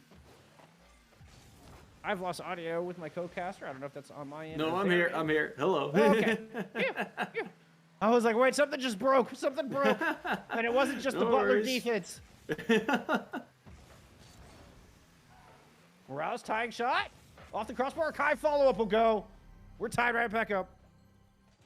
I mean, these two, there's just no breathing room for any errors. All of a sudden, it becomes a 2-on-1 here, and Horse thinks this first shot is on. You can't blame him. It's a well-placed shot by Morales, but the fact that it actually kicks off the crossbar and straight down means he doesn't find a touch, and it's an easy cleanup for Kai. The defense of Villanova just barely not fast enough to get back to that ball, and all of a sudden, back to a tie game once more. And, I mean, just continuing physicality from these teams. A lot of upper cars going on. Oh, Riley with a big touch there. Morales is going to bail him out, and it's a solid enough clear to get over Milky Boy's head. Battle for possession at midfield. Two from Villanova pulling right. Riley wants to cross. Lands it on to Milky Boy. Milky Boy going up. Gets over Craig. Gets the double tap. Gets the goal. Villanova have the lead. Excuse me? Milky Boy jukes out one, and Craig tries to go up, but look at that pinch down so fast to the backboard, and what a guillotine of an angle he finds to make it 2-1 here. Villanova, as we crest that halfway mark, have the lead once more. Milky Boy, the executioner here of the Bulldogs, at least so they hope. Still work to be done. Butler on match point right now. Villanova need 2 in a row if they want to take this series and move up to 10-2 on the season. Milky Boy with a good opportunity here. All 3 players from Butler scrambling to make sure that they were in front of that ball. Not trying to send it back, but Riley hits I'm a Horse, who's deep into Butler territory. Ball bounces out. Morales is able to sneak it away from Riley, who gets demoed by Morales. Good play from Morales in the offensive half. The ball's going to drift back down into the blue zone. 2 players from Villanova going up for it. Kai coming away with it. Craig now trying to keep this one in. Still dangerous in front, but Milky Boy's got just enough boost, and he gets the pinch there. So now Butler having to retreat for the moment. Riley to keep this one in. The trap is set now at midfield. You're seeing everyone up. They've got control right now. It's up to Butler to find a pocket to break through this midfield game, but Milky Boy touches it back down into the corner, and all of Butler retreats once again. Craig gets over one. Milky Boy is there, but Morales wins the race to it, and Riley sends it forward. It's 2-on-1 the other way, and Riley's going to have a tap in. There's no one back, and it's 3-1 Wildcats. Butler heavily commit on their attack, and one clear, and it gets behind everybody. And you've got Milky Boy and Riley who are positioned behind the defense, and a beautiful feed coming from Horse. The captain leading the other 2. And leading Villanova to a 3-1 lead here. 60 seconds to go. Kai with a shot from up high, but Milky Boy with the read. Still plenty of time, but that's Milky not Boy a with great the goal. challenge. Oh my, Milky Boy. I mean, I understand the effort here from Morales, but you can't wait on that ball. Otherwise, this is exactly what's going to happen to you. Milky Boy with the dunk, and it happens to be perfectly to the corner. And all of a sudden, Villanova are up to a 3-goal lead here with 50 seconds remaining. Biggest lead of the day from either of our squads. Milky Boy almost increased it, if not for a good save from Morales there. 42 seconds, and Kai with the ball, driving down Milky Boy, not letting any easy plays off the backboard. No free room. Riley trying to keep it in the zone. Craig with the touch. Horse along the wall. Rotations from Villanova into the offense. Kai gets demo just as they get the corner boost. Morales will get the touch. Followed by Craig and into the orange half. 20 seconds remaining. Down by 3. Butler lose control of this ball right in front of their own net. Riley with a demo goes to center for the cross. I'm a Horse trying to just carry it in themselves. Just eating up clock time. Most certainly sending us to that game 5. Another demo comes through, but you're right. The clock is going to hit zeros, and no matter what Butler does here, that game 5 is on the docket between these two. And boy, oh boy, what a win for Villanova in a series that has been nail-bitingly close all the way through. A series of 1-goal wins for Villanova to come out in this fashion, have a 3-goal lead, and win like this. That's a statement headed into game 5. I mean, shots were, what, 11-3 in the shot department? That was a very one-sided game, especially after giving over that overtime loss in game 3. For Villanova to come out like that, that was quite the statement. They just played ball control. They would not let Butler touch the ball at all, and it felt like Butler started to get a little desperate there towards the back end, which understandable with putting more aggression down when you're already, lacking in goals, when you're already playing from a deficit. But Villanova able to capitalize on that and continue to just stack up goals in their own right. 4-1, beautiful showing. We're headed to game 5, and once again, it's Villanova with the momentum. But I said the same thing in game 3, Soy. Look how that turned out. It's going to be close. It's going to be very, very close. And I think one of the big difference makers in this series that you have to look at is Craig. At the end of the day, Craig has gotten so many of these goals by being that third man in, having all 3 members of Butler in the attacking half for the side of the Bulldogs. He has been the go-to guy to give Butler an edge he has got to step up in this game. We know what Kai can do. We've seen Morales get some great touches, but Craig, being that newer member of the roster, going up against a Villanova squad that has really worked up and built up their chemistry this season, it's up to him to be the difference maker. Got a good touch there. Couldn't stick with it, though. Morales with a punch in off the wall. Will go wide of net, but a demo on a Milky Boy trying to create some space. Craig not quite able to win the 50. Ball drops down for a Horse. Riley rotating out. Milky Boy in the wings waiting for this cross, but Morales is all over it. Does intercept the ball before it can reach Kai. Keeps it in midfield. Drops this one down, but a bit of confusion. It lands on the blue car instead of Horse's, but Captain Horse comes across, able to make a good touch and a demo to boot. Now it's Milky Boy with a centering pass to Riley. Riley rotates back, decides to leave that one for the newcomer Craig. It becomes a bit of a battle for the ball here in front of the orange net. Milky Boy and Riley back for it with plenty of time to set up how they want to attack. Morales just robs them of that time. Finally, Horse clears it out. So many dangerous touches here, and that's the thing about Villanova with these infield passes. It's so threatening offensively, but they have to do them in a series like this at midfield. And that is a scary place to just pass the ball away here. As look how much space there is. Kai can't make contact. I think he was at a boost, and he knew if he made that touch, it was likely a goal. Craig puts one on, dangerously close. Kai the pinch across, but it's not on target, and it will be saved away. But Butler is the team right now that's been able to generate some dangerous chances, and look at this angle from Kai. Are you kidding me? What a touch. Kai was just a moment late on two separate balls, then gets that double tap. I mean, like, what a redemption goal. Kai wanted that one bad and just willed that one. Used the force to guide that thing home. An impossible angle, especially for a double tap. You said it was third. It's basically third time's the charm. He couldn't make contact the first two times.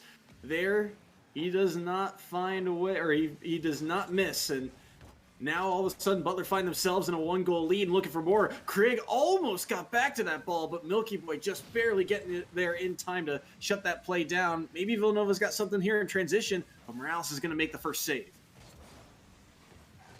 Kai able to beat Riley to that ball, and it moves across. Milky Boy working off the left-hand wall. Take the boost. Kai patiently waiting for it. Took the ball. Follow-up contact onto Horse. But Villanova stuck with it until Morales is able to muscle it past. Milky Boy misses. Morales takes a shot. That will go. Milky Boy is going to be wanting this one back, as that touch was going to go to Horse.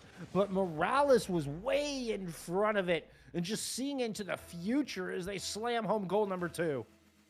Defensive miscues here from Villanova.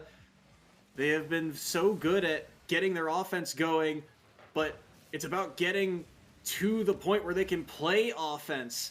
And so far, these defensive touches have just given away possession more frequently than not. Another infield pass. Morales is actually going to get a demo. Horse was looking for a wild redirect, but cannot find contact. Riley trying to work something out of the corner here. But look at this clear.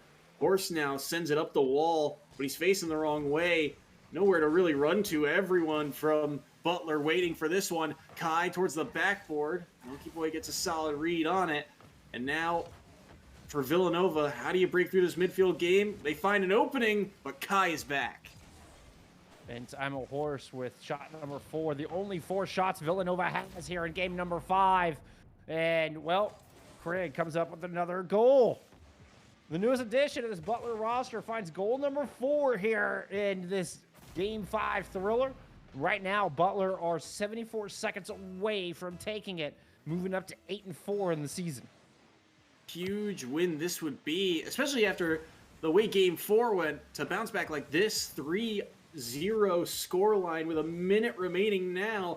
Horse plays it slow, and Craig gets the save, and Kai will be able to move this ball forward. And at this point, if you're the Bulldogs, not that you'd want to, but you can afford to play for the clock. It's taking a lot for Villanova to break through. and find those backdoor opportunities that they were finding earlier in this series. They go for a demo play, but Morales escapes. Does he have the touch? It pinches out off a Horse's car. Kai attempts to clear it, but Milky Boy keeps it in, and Krieg with another clear. Horse has to send it back. 30 seconds remaining, and Villanova, you're starting to enter miracle territory. Butler's just done such a good job in the midfield and not allowed Villanova for any shots. The shots that they've had have been kind of lackluster.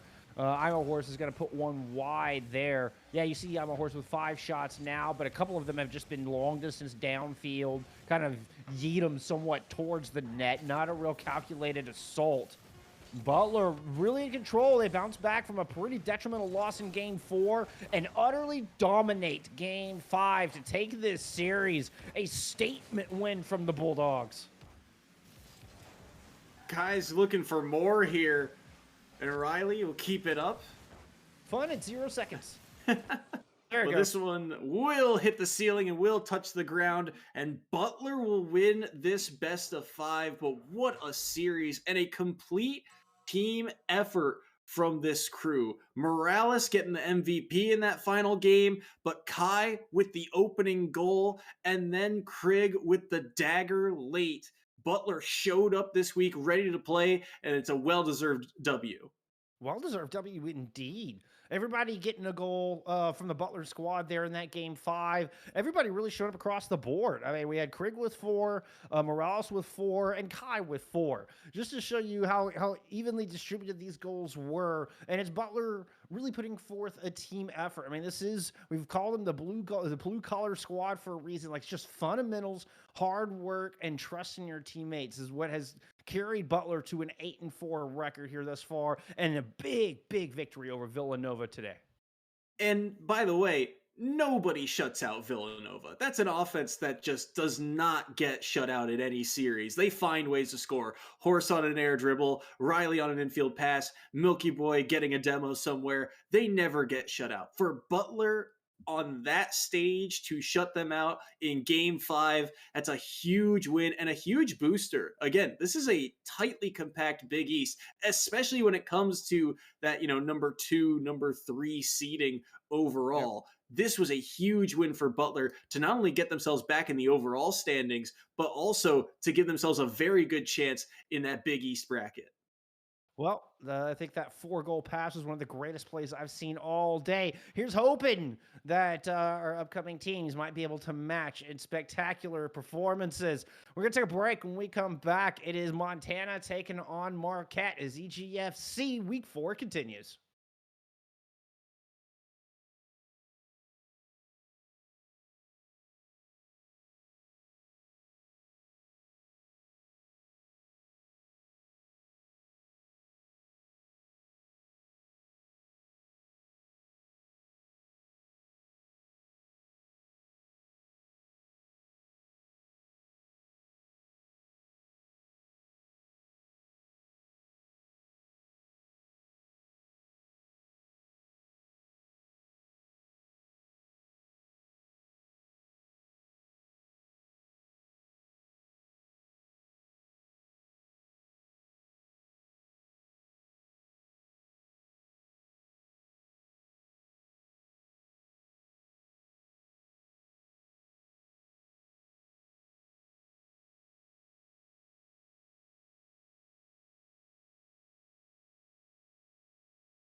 All right, so now we get the battle of the M teams here. We got Montana State taking on Marquette. Both teams who have struggled a little bit throughout this season.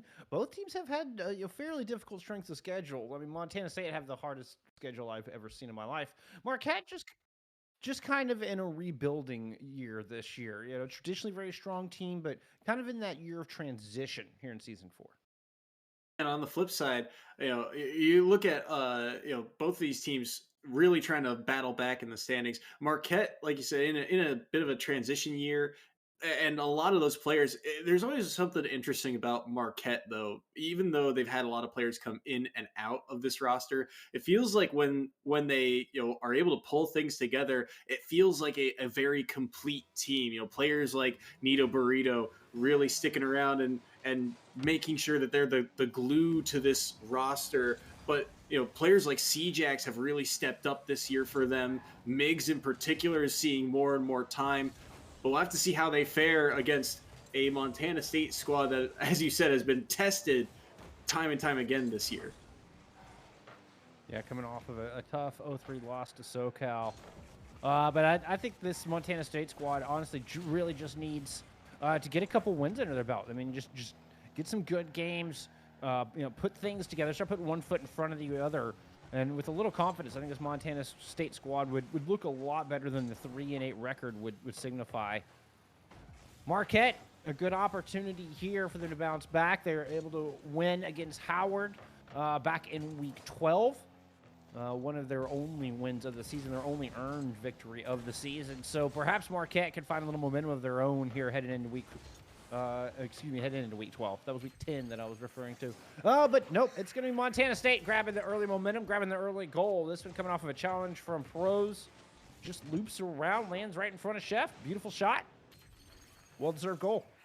Yeah, solid play. I mean, the challenge goes right to the midfield. Chef is there, and I believe that was Red Hawk in the net looking to make a play, but he just gets there, and he's looking to read where that 50 goes, but with such a harsh kick out into the infield, that's just a rough challenge to try and go for. As Red Hawk will get the save on that ball. That one looking dangerous from Pros.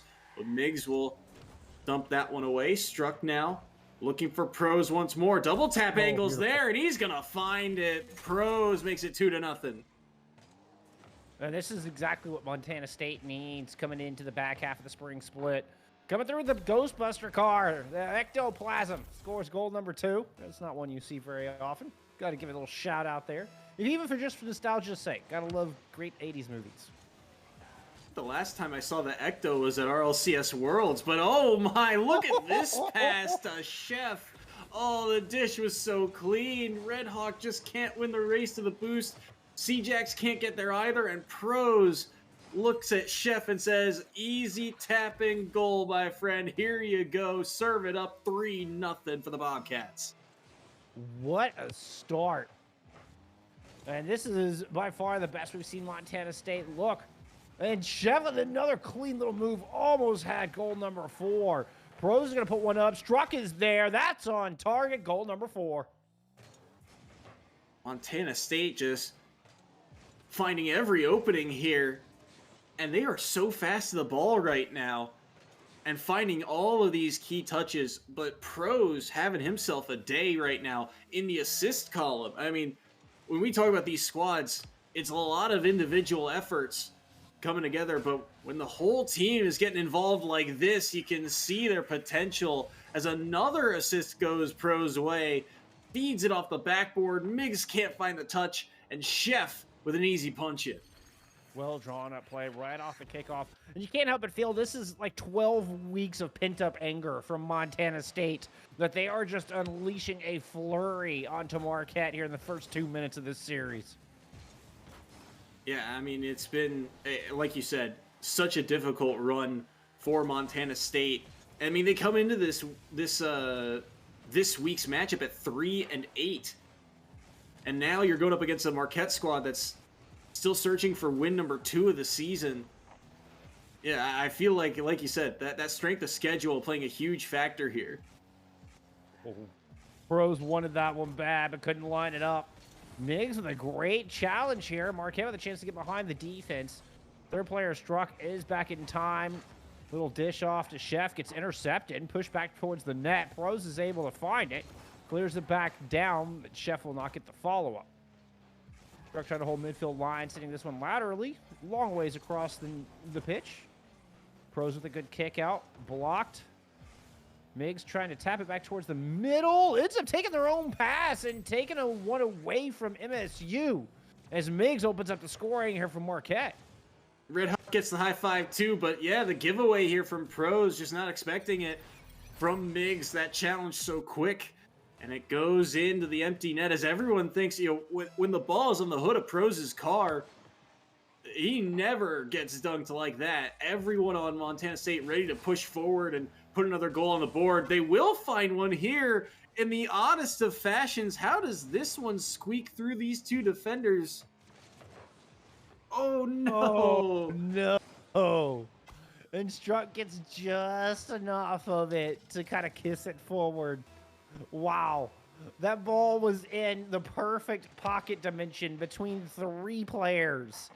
And everybody just gets a little bit of a kiss on the ball. And it's Struck who comes up with the final touch. And it drifts forward for goal number 6. Now Chef will slam in goal number 7. What a pass this was.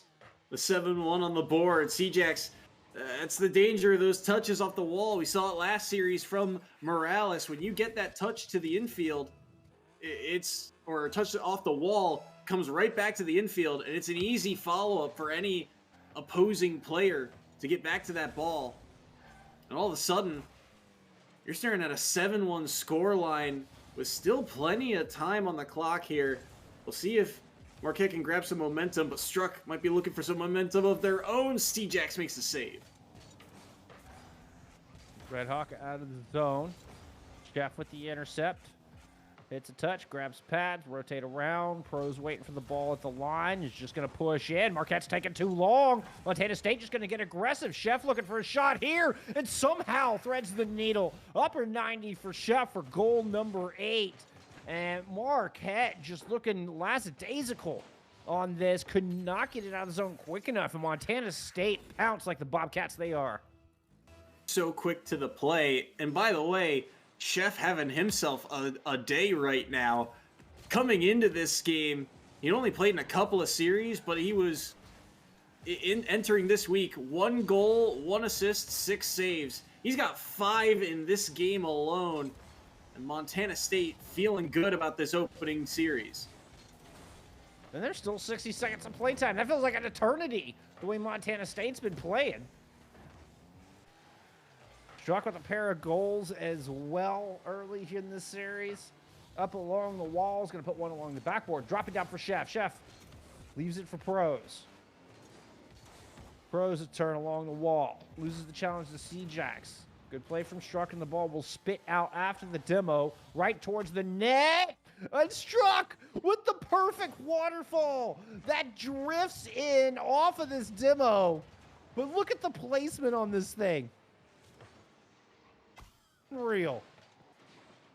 And Miggs is so close to making that save too. You saw him hustle to get back. He's got the boost, but he just can't get there in time. And Marquette's defense not quite able to make some of these plays and keep this game within arm's reach, as that one's going to be cleared away by Chef. But this is that potential, right, that you were saying about Montana State. When you go up against the cream of the crop, you got to be prepared. And they come up on the wrong side of the coin flip more often than not with that difficulty of schedule. Marquette, they're going to have to bounce back and regroup because this is not the start they were looking for. Well, and it's been the story of the squad. I feel like Montana State are a real rags to riches story in the making. Because they could very well be a top 10 team and we wouldn't know because the vast majority of their opponents have been, top 8. I mean, and it's so you look at a 3-8 record, and it's easy to write this team off. It's easy to think that they're going to be just an easy dub for any team out there. But 17 shots, 9 goals, Chef with 5. You had Struck coming in with a hattie of their own. This is the Montana State that I've been looking for the entire season. Yeah, and we're finally seeing it kind of come to fruition here. Unfortunately, it's at Marquette's expense right now because Marquette, we know this team can do better too.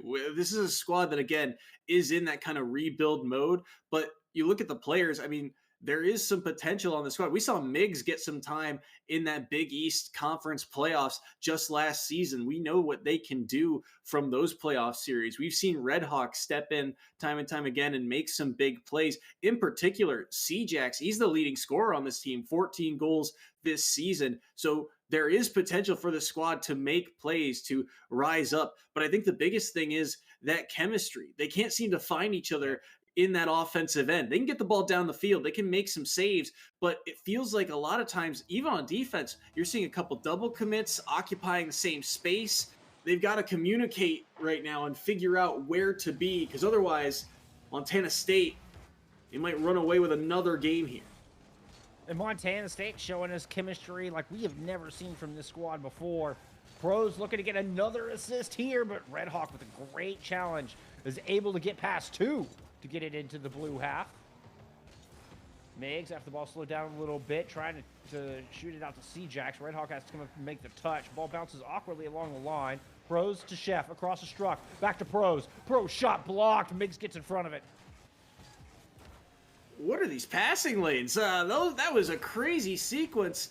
They're looking like Villanova with a couple of these plays on the infield passes. Pros can't find that angle, but he chips it back up here, and Chef cuts it mid, but C-Jax is there. Pros now up again, looking for something here off the wall. Cuts down in front, and Struck has the follow-through for the opener of Game 2.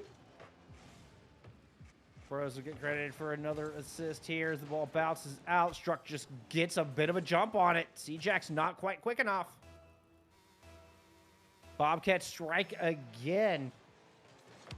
Marquette struggles once again. Miggs is going to get bumped off the kickoff, and Montana State immediately going for the jugular. Whoa, they've got it, too. It's going to be Chef off of, again, kind of an odd touch here inside the box. 2 players commit. Red Hawk thought his teammate might have had that touch, but it kicks back out, and Miggs, he gets there. He's too late. The shot's already coming through, and you've got too much of the net to cover. Some of these defensive touches for Marquette are their downfall in this series. They can get the ball away from one, but the midfield trap that Montana State has set up, it just gives them so much space. Even here, a back pass to Struck. Pros is already downfield.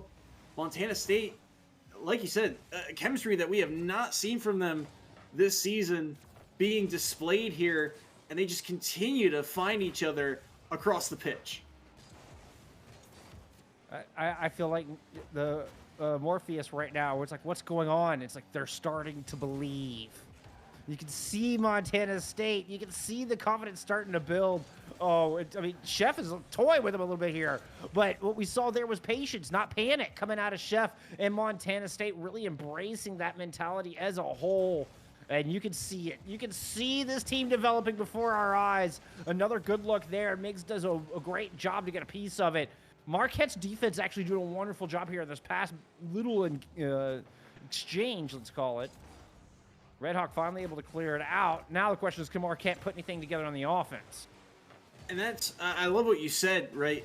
Montana State is showing great patience instead of panic. But on the flip side, you're seeing a little bit of panic from the side of Marquette.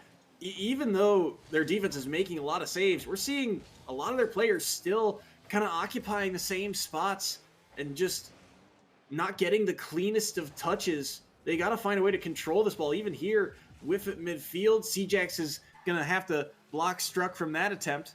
Miggs rolls it forward, gets a demo on Pros, but Red Hawk moving forward, misinterpreting the challenge there, is going to give another offensive opportunity to the Bobcats. Chef looking for the double tap, leaves it for Pros. It's off target, and Red Hawk trying to clear that one away, but he still gets a piece of it.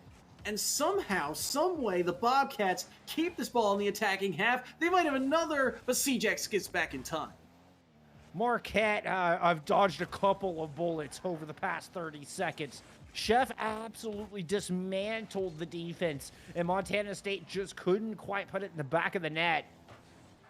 Marquette's chance fizzling out here in their own attack as they struggle looking for shots. C-Jax is going to get beat on this one. Chef with the demo. Pros carrying it all the way across, just playing keep away from Miggs. Looking for Struck in the middle. Struck's going to come greet them, put it off the wall. Chef with the follow-up. That's going to bounce out. C-Jax almost put it right back in. So close there. Over a minute now remaining here in game number 2. Still within our arm's reach for the Golden Eagles. But they got to give their offense a chance to go to work. And this is the difficulty. Every time they get this ball into the blue half. There's someone waiting for it. And finally, they try and push forward and get punished for it. Pros, just too many touches. Such control displayed on this Ecto. And he sets up Chef beautifully to make it 3-0. Just pry apart the defense. Pros is able to keep 2 at bay on the left-hand side. C-Jax gets caught far right. And a beautiful read from the Bobcats. I mean, from Pros in general. Just setting the squad up for success once again. Chef coming up with goal number 2 here in this game. Goal number 7 on the day. Pros might have had one there. That demo had come through a little early. I think he didn't even recognize that demo. He thought about it. It was one of those plays where you see that ball rolling across and you see the demo come through. And you're like, all right, I don't know where the ball is. Oh, you got the demo. Oh. And oh my goodness. Well, he's going to get one here. Tack another one onto his score line, the leading scorer for the Bobcats. And what an angle. Look at this redirect. Just enough on it to make sure that ball gets centered. Beautiful touch to make it 4-0 for Montana State. Marquette, they'll have to regroup once again here and try and find a way to fight back. They're going to have to get ready for game number 3. Look at the stats from Pros on your screen right now. A goal, 5 shots, 2 assists. It's been a spectacular series for Pros, particularly here in game number 2. And another dominant performance from the Bobcats. They have worked so hard all season. This one has to feel good for them. Yeah, you'll get Marquette with a more moral boost here at the very end. And I would love to see them make this competitive as we head into game 3 of the series. But I'm excited for the Bobcats right now. Miggs will get the credit for it, but I mean, it is going to be a tough battle for Marquette headed into game number 3 because you can see the control that Montana State has, the patience and the poise that this offense has. And again, we can't emphasize enough. It feels like the chemistry of this squad is finally coming online. A lot of times you look at the stat line for these teams and it feels sometimes like Pros is the one guy who's able to make plays, but finally you're seeing Chef step up. You're seeing Struck find these angles and they're finding each other inside the box, which is such a tough passing spot to be in. And it goes to show how pinned back Marquette's defense is. They can't leave the goal line because the moment they do, all of a sudden it's Pros on an air dribble. All of a sudden it's Struck going for an infield pass. All of a sudden, one thing or another. And that's why it's so difficult. The way that it's set up is that every time Marquette gets a clear, they have to backtrack. They can't afford to go out and challenge that ball. They don't have the boost. They don't have the angle. And then all of a sudden, that field control, that boost control that you have, you're put down to your own back line where you've got, 3-4 pads to work with, 2 corners that are constantly being attacked by the Bobcats. It's going to be really difficult for them to break out here in game number 3. And that means as soon as Marquette hits the clear, they're worried. Like, they don't have a moment to breathe. They're worried about resetting up defensively the moment they clear the ball out. And you can see Ham coming in, substituting in, as a matter of fact, here in game number 3. I believe that is Pros is going to be watching this one from the sideline. But in that particular instance, it was Ham coming in and immediately putting pressure down. The moment Marquette get the clear, Ham's right in their face and right back in the orange zone. Yeah, good stuff from Ham to jump into the action early for the side of the Bobcats on that dominus. And now we see Chef along the wall here. Miggs tries to move that ball forward. We'll roll up the wall once more as the shot was off target. Ham now centering ball. 2 players along that goal line will kick it out, but Chef is at the midfield looking for Struck. He beats 1 player, gets it just past C-Jax, but it did deflect off his car enough to buy the Golden Eagles some time. Only momentarily, though. Chef with a short side angle. That one dangerously close to finding the back of the net. And maybe some more offense here. Struck keeps it in the corner. Ham sends it once more. Chef is there, but Miggs with a good read. Chef is just camping right in front of the net, just waiting for that golden opportunity. Put a lot of trust in Ham, was pushed forward, expecting Ham to win the challenge along the wall, and it pays off. A couple of great shots. Now ball moving up, and it's Struck in a circle it around. Chef waiting for it in the middle. Struck pushes it all the way across, rotation in the backfield. Ham moving up. Now Chef moving up with a shot, but the ball hit too hard. And it's just going to fall back to Struck. CJack's beating him out. Opportunity here for Marquette. Ball drifts in front of the net. Ham goes up to the corner, keeps it out for a moment. Struck with the follow-up touch, denies a rebound. Redhawk finally able to boot it back down. Chef is going to try to clear it, and Ham is going to win the aerial 50, throwing it all the way towards net. And Ham comes up with the opening goal of Game 3. Big goal here from Ham. You see that there's a player up for the side of Marquette trying to push the pace here, and Miggs is in decent positioning, but the power of the Dominus, hard to track that ball as you have to circle back and make that play. And all of a sudden, the Bobcats once again have the lead as we start to approach that halfway marker here of game number 3. Little bit more time for this ball in the blue half, which is a good sign for the Eagles. And Red Hawk is going to get one back here and tie us up. Feeds himself off the wall, off the dish from Ham. And beats 2 out of that move, and then able to get the ball over Stuck, effectively beating all 3 players from Montana State. Now, Red Hawk able to get 1 goal here, and a bit earlier than Marquette's been able to score previously, but Marquette have scored in the previous 2 games. The question is, can they put up another one? 1 has been their maximum per game, and it's going to take more than that to get the job done here already. Looking for it, Red Hawk in front of the goal. It bounces off the post. Miggs' follow-up shot will go. Miggs stepping up in a huge way here. Struck gets a good save on the attempt, and C-Jack's trying to cause some disruption. Ham is just too late to the play, and Miggs on the follow-through gives Marquette their first lead of this series. And this is what happens, you know, when you give Marquette chances. Their offense, they've got shooters, they've got playmakers, but they haven't been able to put it all together on more than 1 week for them. Now you're starting to see what this offense can do when they've warmed up to the pace. I think it also goes to show just the impact that Pros was having in controlling the game. And really getting quality touches to help keep the ball in the possession of Montana State. Marquette looking a lot better here, as Marquette have made their own adjustments coming into this game 3. It's not all on Bobcats making a sub or even playing a little more lackadaisical. Marquette have stepped up a little bit. They're going to need to step up defensively here. Struck's looking to get one in, and manages get it over 2 here for the tying goal. Touchdown from Ham, and CJX has to respect it because he's getting awfully close to the net. Hard to keep your spatial awareness when you're turning on the wall like that, trying to track down that ball, and it kicks off the backside of his car. And unfortunately for him, it leads to Montana State's second goal. Struck looking for a pass here, but Red Hawk D's that play and shuts it down. C-Jax will move this ball forward. Does he have a second touch? Yes, he does. Still close to the wall, though, so Chef will have a, in theory, easy clear here, but 2 players commit once again. Struck's with a bullet to the top shelf, and Struck makes it 3-2.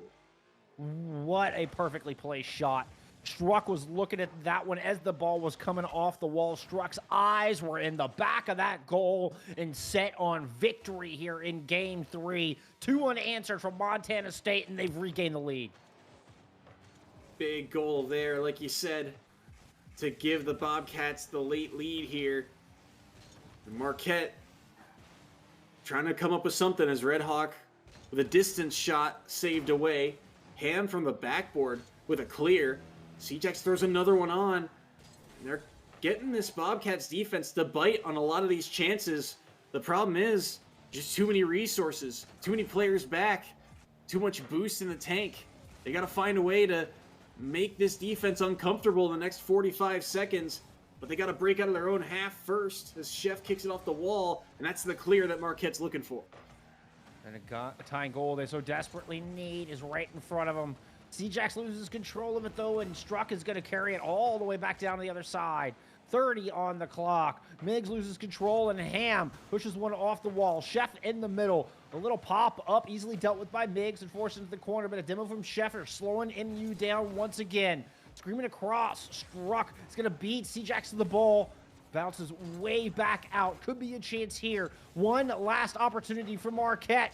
Ham is going to defend off the near post, grabs the big boost, gets around 2. Miggs is going to keep it towards the zone, but Struck blocks it, and the ball will roll harmlessly away. Montana State will take away the 3-0 victory, moving up to 4-8.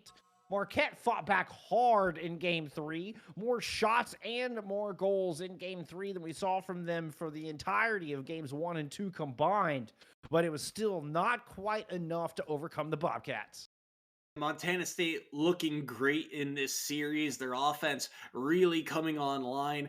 And even though Pros didn't play in this series, I think, like you said, his presence is so impactful on the field. You can see how much of a game manager he is, where he can control the pace of play. He can make plays to set up his teammates, and players like Ham, Struck, Chef, all able to knock him down if Pros is able to line him up for him.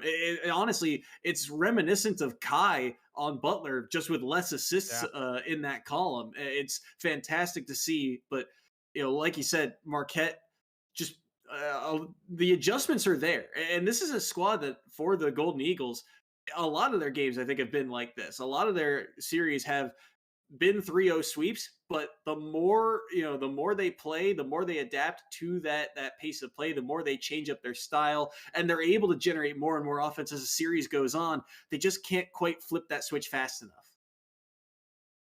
Well, it's time for us to flip the switch here, as my dog brought me this stick. I'm going to call my magic wand. I'm going to use the magic wand to make this game disappear, and we're going to move into the future. This will take us to break. When we return from break, it's our final match of the day. It's nope, that's not the right match. Wait. There it is. It's UConn taking on DePaul when we return for the end of our spring week 4. Y'all stick around. We'll be back in a few.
Alakazam.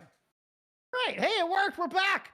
We're back. All right. Magic Stick for the win. Okay. Make me the best caster in Rocket League. Oh, yeah. No, it only has so much power, Soy. It only has so much power. Well, at least the dog gets the stick back. You're not wrong there. Bo is certainly happy about that. And well, let's move forward. All right. We've committed to the bit thoroughly. I am very proud of us. Let's talk about the game at hand here. Our final game in week 4 of the spring split. UConn taking on DePaul. UConn have been pretty hot, 7-4 coming into this, and looking to keep it going, finish strong here in the spring split. Yeah, they look fantastic. Although they got off to a little bit of a rocky start against UTA, they had a fantastic series against them. A lot of close battles in that series in particular. And since then, it's just been, full gas pedal for them. They just continue to churn out goals and churn out wins. In particular, last week's win was a huge one for them, taking down University of Montana, that top 4 seed from last year. And they're going to have a big battle here. This is a huge one against DePaul for those Big East standings. This is a divisional or conference game, and Anton's getting them off on the right foot here. He's tapped in his 42nd goal of the season. Congrats to Anton. Not many people have cracked the 40-goal mark. And, well, it took 5 seconds for Anton to build on that. The captain of the squad, the senior here from UConn, has led this team to a fantastic season. And we've had people like Shiro join in kind of late. Shiro's going to get a goal here. And kind of an oddball one. Anton with a beautiful double tap. Joseph so close to reading that play. And Smooth Space just too fast for him to track that ball down. Just barely gets away from him. And Shiro just kind of with a soft touch. No power needed just to ensure that one finds its way to the back of the net. So an early 2-goal lead. And for DePaul, it's interesting. We talked about how the roster changes for this squad have made their season a little tumultuous at times, but they still continue to give a lot of teams a good run for their money here. Is Pato in a very odd spot. No boost, but had to find a way to play that ball. Just tried to bait it out to see if he could pick up that mid boost instead. And it's interesting to see how this squad has kind of adapted as this spring split has gone on. I think you made a really good point about DePaul that I just want to circle back to here real quick. As UConn's going on the attack. That one's going to fizzle out.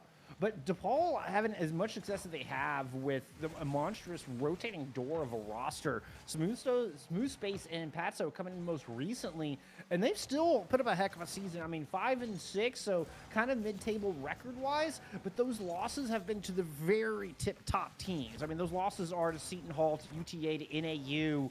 They're beating everybody that's ranked 10 and below. DePaul are still able to find a way to come away with those dubs, and UConn would be a strong statement here, but they're almost down by 3. Shiro nearly gets that one, and Anton gets denied as well. DePaul's defense hanging on goal line.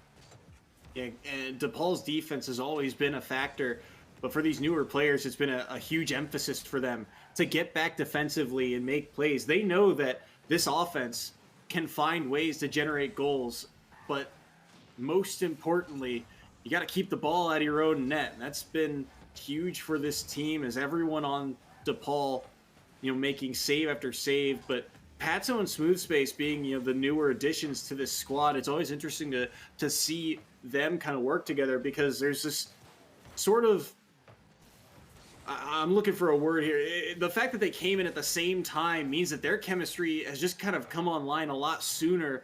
And Joseph has been the consistent name for this squad for the side of DePaul that's just had this ability to adapt to everyone that the Blue Demons have had kind of enter in on this roster. As Kaker's going to get an oddball goal here off the ceiling and in off of a challenge, no less. It's a pinch that just goes straight up in the air. A fortunate bounce here for the Huskies. You take them. Garbage goal counts just as much as the most brilliant finesse highlight goal. Smooth Space battling Anton for possession there. DePaul knows that UConn, this is an offense that can be very explosive. They need to get something, some momentum, some offensive pressure here early on to try and mitigate what the Huskies have gotten. But what a touch there to set up Caker. Shiro, this is all off of him. This air dribble underneath one, flip reset past Joseph, and Joseph again, fractions of a second away from being able to get in front of that ball, but UConn are able to leap on the opportunity and extend the lead to 4.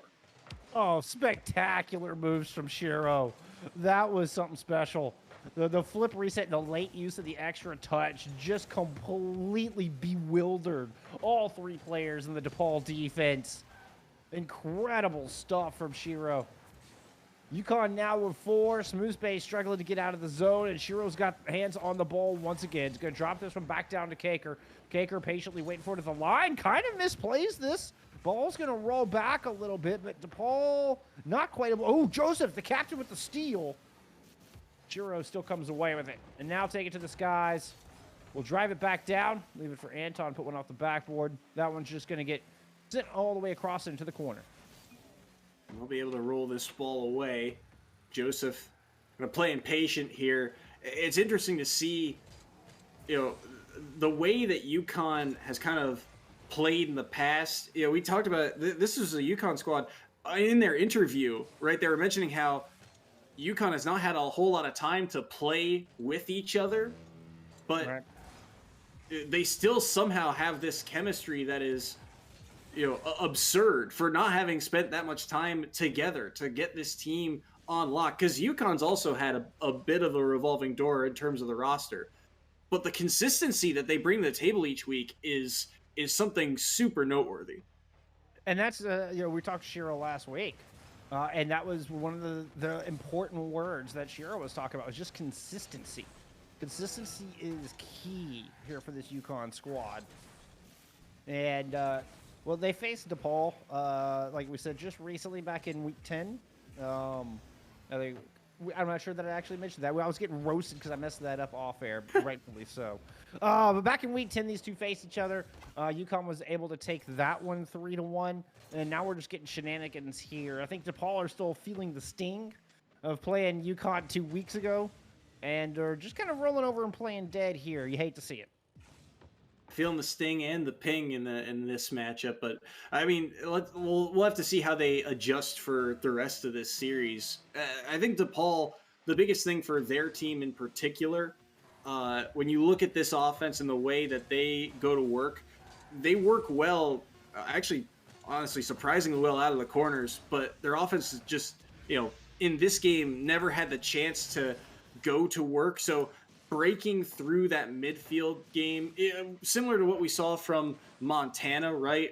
Montana State. They had that kind of midfield trap of every time you roll that ball forward, it's going to be right to the hood of one of our cars. And DePaul not able to generate too many chances off the back of it in this series. UConn just seemingly controlling that midfield. And even though it's not as fast action as Montana State, right? Felt like Montana State only needed 1 or 2 tries to put in that goal. For UConn, it's about the slow burn. It's death by 1,000 cuts. They'll slowly take away your resources over time, and then they'll be able to leap on that one opportunity. Or you'll see plays like Shiro was able to do with the flip reset. Get it over that last man. Put the ball in an awkward spot. Just when you think you've got him, all of a sudden the tables turn. I'm reminded of like two armies facing off, and UConn just cuts off your supply. They don't go for the full frontal assault. They're just going to loop around and cut off your supplies and wait for you to start starving for those resources, and then that's when they make their move. Yeah, it'll be interesting to see how DePaul kind of adapts in this series to that, because again, it's not a play style that they're shy to, or at least it's not a play style that they are unfamiliar with. They know, they've played against this team a couple of times. They know what they're getting themselves into. I mean, like we said, they just played them recently. It was a 3-1 series scoreline. So they've done it before. The question is, can they do it again? And can they, like Marquette was able to do in the last, or like Marquette struggled to do in last series, flip that switch earlier rather than later? I mean, DePaul needs to flip it here soon. This is gonna be, if this continues to go poorly for the Blue Demons, this will be a third loss in a row. And it could really mean the spring split starts to get away from them. They fought hard to kind of stay in it in the fall split. I believe it ended that 4-4. Yeah, it ended fall split 4-4. And so it kind of feels like they're on the balancing beam right now. And the further they start moving towards one side of that balancing beam, and right now it's towards the L side, it feels like the easier it's going to be for that thing to bottom out. And so it's already looking a little bit worrisome here in week number 4 of spring split. I want to see DePaul try to, just bounce back, find a rhythm in there somewhere. I know you face some difficult opponents. You just got to take it week in and week out. I'm rooting for DePaul to find their groove and find their identity, even if they can't find the dubs. The good news for DePaul is that, like you said, while they're kind of teetering at that 500 marker, it feels like, we know this squad has the potential, but a lot of those wins in the fall split were Big East Conference wins. They're sitting at 3-1, I believe, in terms of in-conference play. So their seeding looks pretty good right now. It's UConn that has to make these plays to battle back in their own conference to get to that higher seeding, as Caker's going to put in the first one here, finding the angle just off a great feed and smooth space. Again, so close to get up to that ball, but when it's popped right above your head like that, it's so hard to track down. Caker, the freshman, just had the perfect angle. Caker was not going to be beat. It was, like I said, almost impossible for the defense to get up enough to that ball. And Squarespace ends up getting beat over the top. Caker now coming in looking for goal number 2. That one's sent off to the right side, but a demo down low. Shiro looking at the net, gets bumped off the ball. All 3 players from DePaul chasing them down. Now Anton running back. Joseph off the wall. Shot. That one's going to go. Smooth space. Finds the tying goal.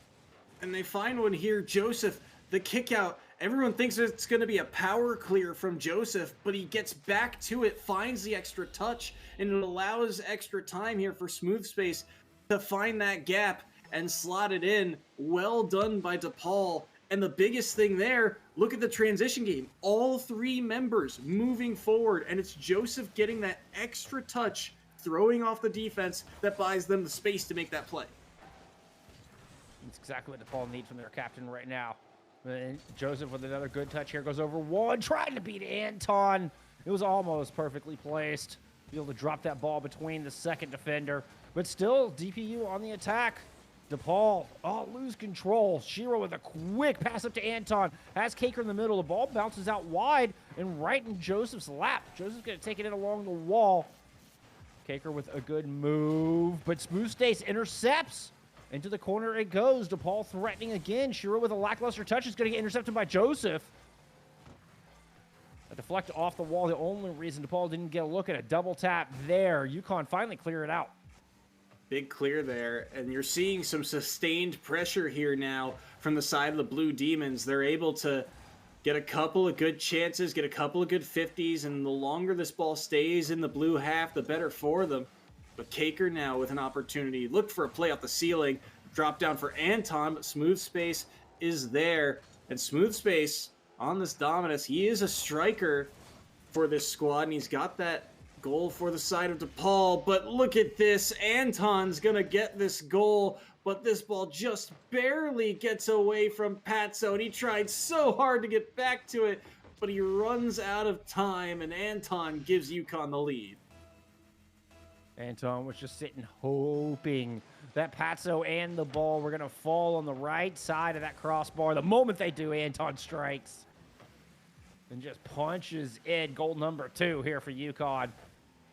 Caker attacking out of the corner. Patso does get the touch on that one, trying to lead Joseph down. Contact on Anton means it's a bit of a scramble into the corner on UConn's side. Smooth Space puts it off the top wall. Anton's touch forces it back out of the zone down to Caker, who's battling it out with Patso for possession. Over the top, here comes Patso with the steal. Smooth Space gets blocked out by Anton. And that was something that we saw a lot last week from that Montana series that UConn played in. Anton just seemingly always a difference maker at every series. Feels like he just finds these touches, these angles that are seemingly out of nowhere, but they're so smart to help his team get into a better position. And it's the little things for Anton that lead to the larger plays. But here, he's got to make a save on this ball. Wow, barely able to do so. And he gets the rebound. The game won't give him credit for it, but we will. Wow, what a huge save that was. And I think Shiro was hoping Anton would push up on the attack. Anton wisely stays back, and good thing, too, with 2 critical saves, keeping UConn up by 1. A big attack here, as Kaker is going to get a look at it, but too far out. The ball will drift over Shiro's head. DePaul losing control. Joseph with a good touch. Here comes DePaul looking for the tire off the backboard. Patso's shot goes. DePaul have tied the game with 1:06 to go. These angles that DePaul is finding here. Joseph again on the infield touch there, as it looks like he's gonna just careen that ball out wide into the corner, but instead he's able to fork it back mid, and all of a sudden it's a beautiful passing lane for the side of the Blue Demons. They find a second one here, and Smooth Space will just launch one on. Anton will make that save, but with under a minute remaining, the Blue Demons are finding some offense here late in this game. What a turnaround from DePaul here in game number 2. Joseph up. Good save on that one. Smooth Space wants more of that ball. Shiro's follow-up is going right in.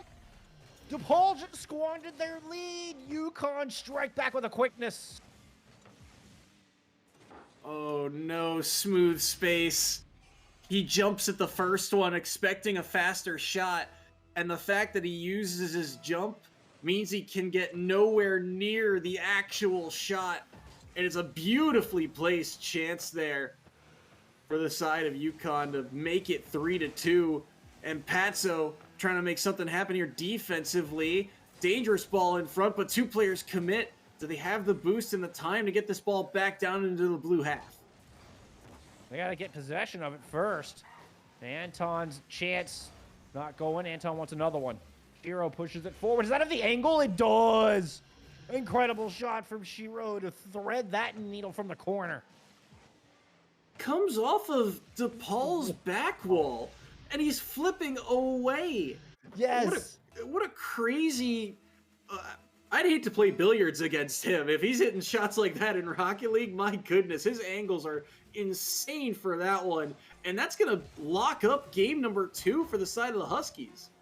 That was like a falling upside down fadeaway shot out of Shiro to find this incredible difficult angle for that dagger to put DePaul away in game 2. Impressive stuff. The newest addition to this Connecticut squad has been quite valuable indeed. Where did they find this gamer? I mean, I don't know, but they're thanking their stars for him because he's had himself a fantastic, explosive season. I mean, he hasn't, again, he didn't play all that frequently last split, but the more and more that he plays, the numbers just continue to trend upward for him.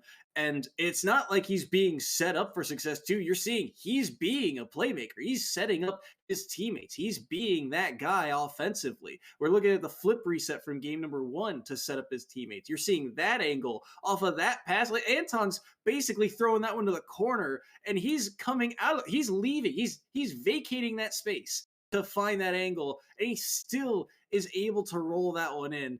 It's really, really impressive. Anton's got to be happy. The captain and senior on this squad knows that this UConn Rocket League team is in good hands after Anton graduates. Watching Shiro just make plays out of nothing there in game 2. I mean, yeah, it's not taking advantage of easy circumstances. Shiro is creating these circumstances through just fabulous work. A big push down there. Almost gave Anton a look at it. DPU doing a good job of staying a bit ahead and at least pushing that back to the line. But here comes Kaker in another chance. Double commit from the defense required to force that one out. But Anton's still alive and well. Good deflection. Pushed back in. DePaul still backs up against the wall. Shiro off the backboard. Anton won't get the shot as the defense holds from DePaul. Maybe a chance at a counterattack, but no. Kaker going to quickly send it back into the orange half. Patso has to go up high for this one. Joseph is there, pops it up once more. Joseph has done a good job of setting up his teammates here in the offensive half, and he might have one here, but again, too many bodies occupying the same spot. Only Anton there. Maybe now Joseph, short angle shot. Shiro denies that opportunity. Joseph just swarming on this blue half of the field, knowing that they got to find something here. If they can grab an early lead against UConn, that would do wonders for them. I mean, you saw in that game too, they're able to find that opening goal and make it a little bit more difficult, put the pressure on the Huskies to make those individual efforts, to make those fantastic plays. And Joseph, with some incredible decision-making, could certainly make it happen. Another opportunity here. Shiro slowing down both teams' time to rotate. Smooth space, challenged by Anton. Ball out towards the wall. Joseph chasing it down, gets bumped into oblivion. Cartwheels back onto the pitch as the ball drifts to the other side.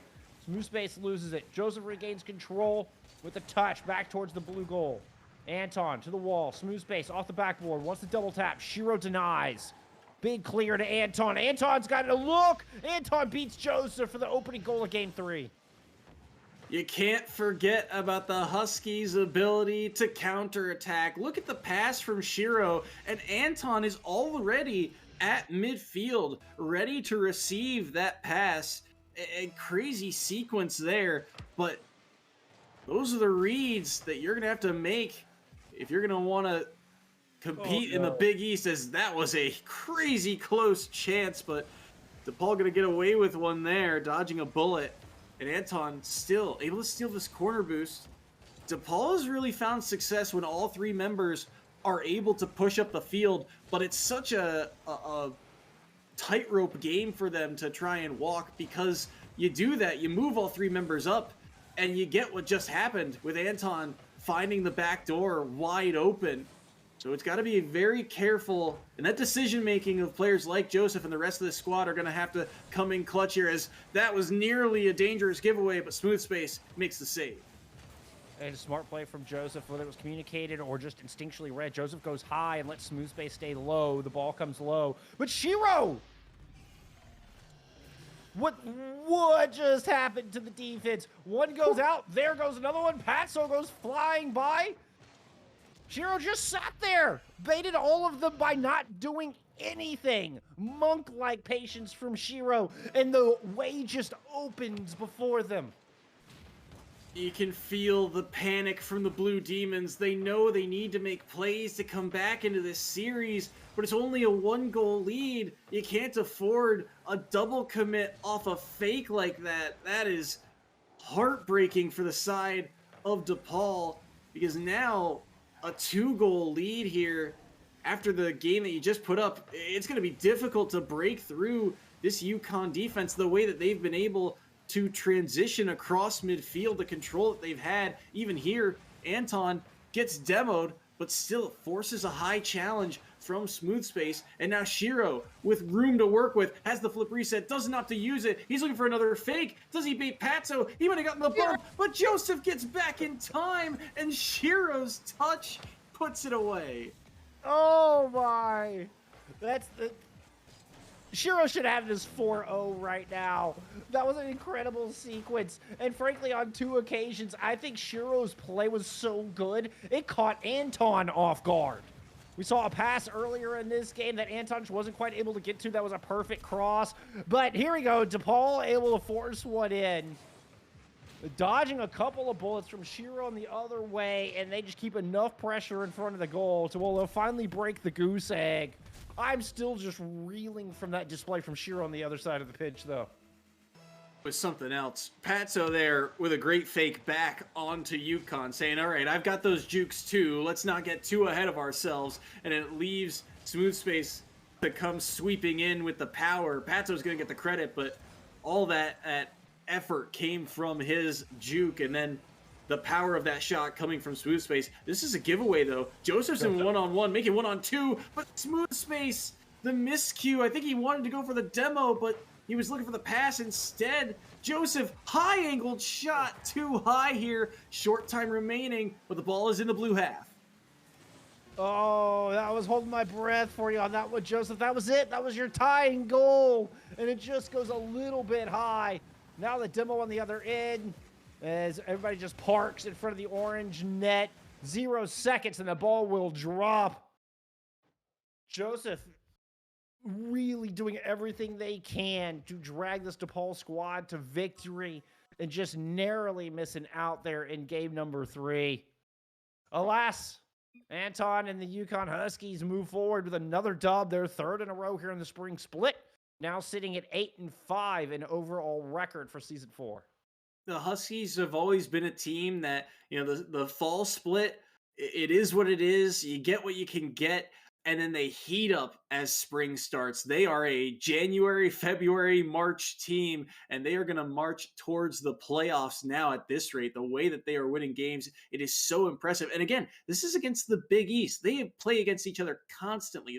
They are very familiar with each other's play styles. So we could see a very different scoreline the next time these two meet. But this was really an emphatic performance from the side of the Huskies.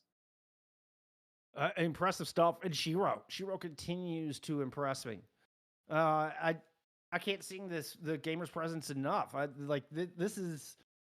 There were 2 incredible opportunities that were just solo efforts from Shiro. And I genuinely think Anton was just sitting there like going, wow, all right. Oh, wait, the ball. And it's either the ball spits out or the cross was right there, and Anton was just a split second behind on what would have been certain goals based on Shiro just completely demolishing all 3 players from the defense. An outstanding performance from Shiro today, and I mean in UConn as a whole, absolutely.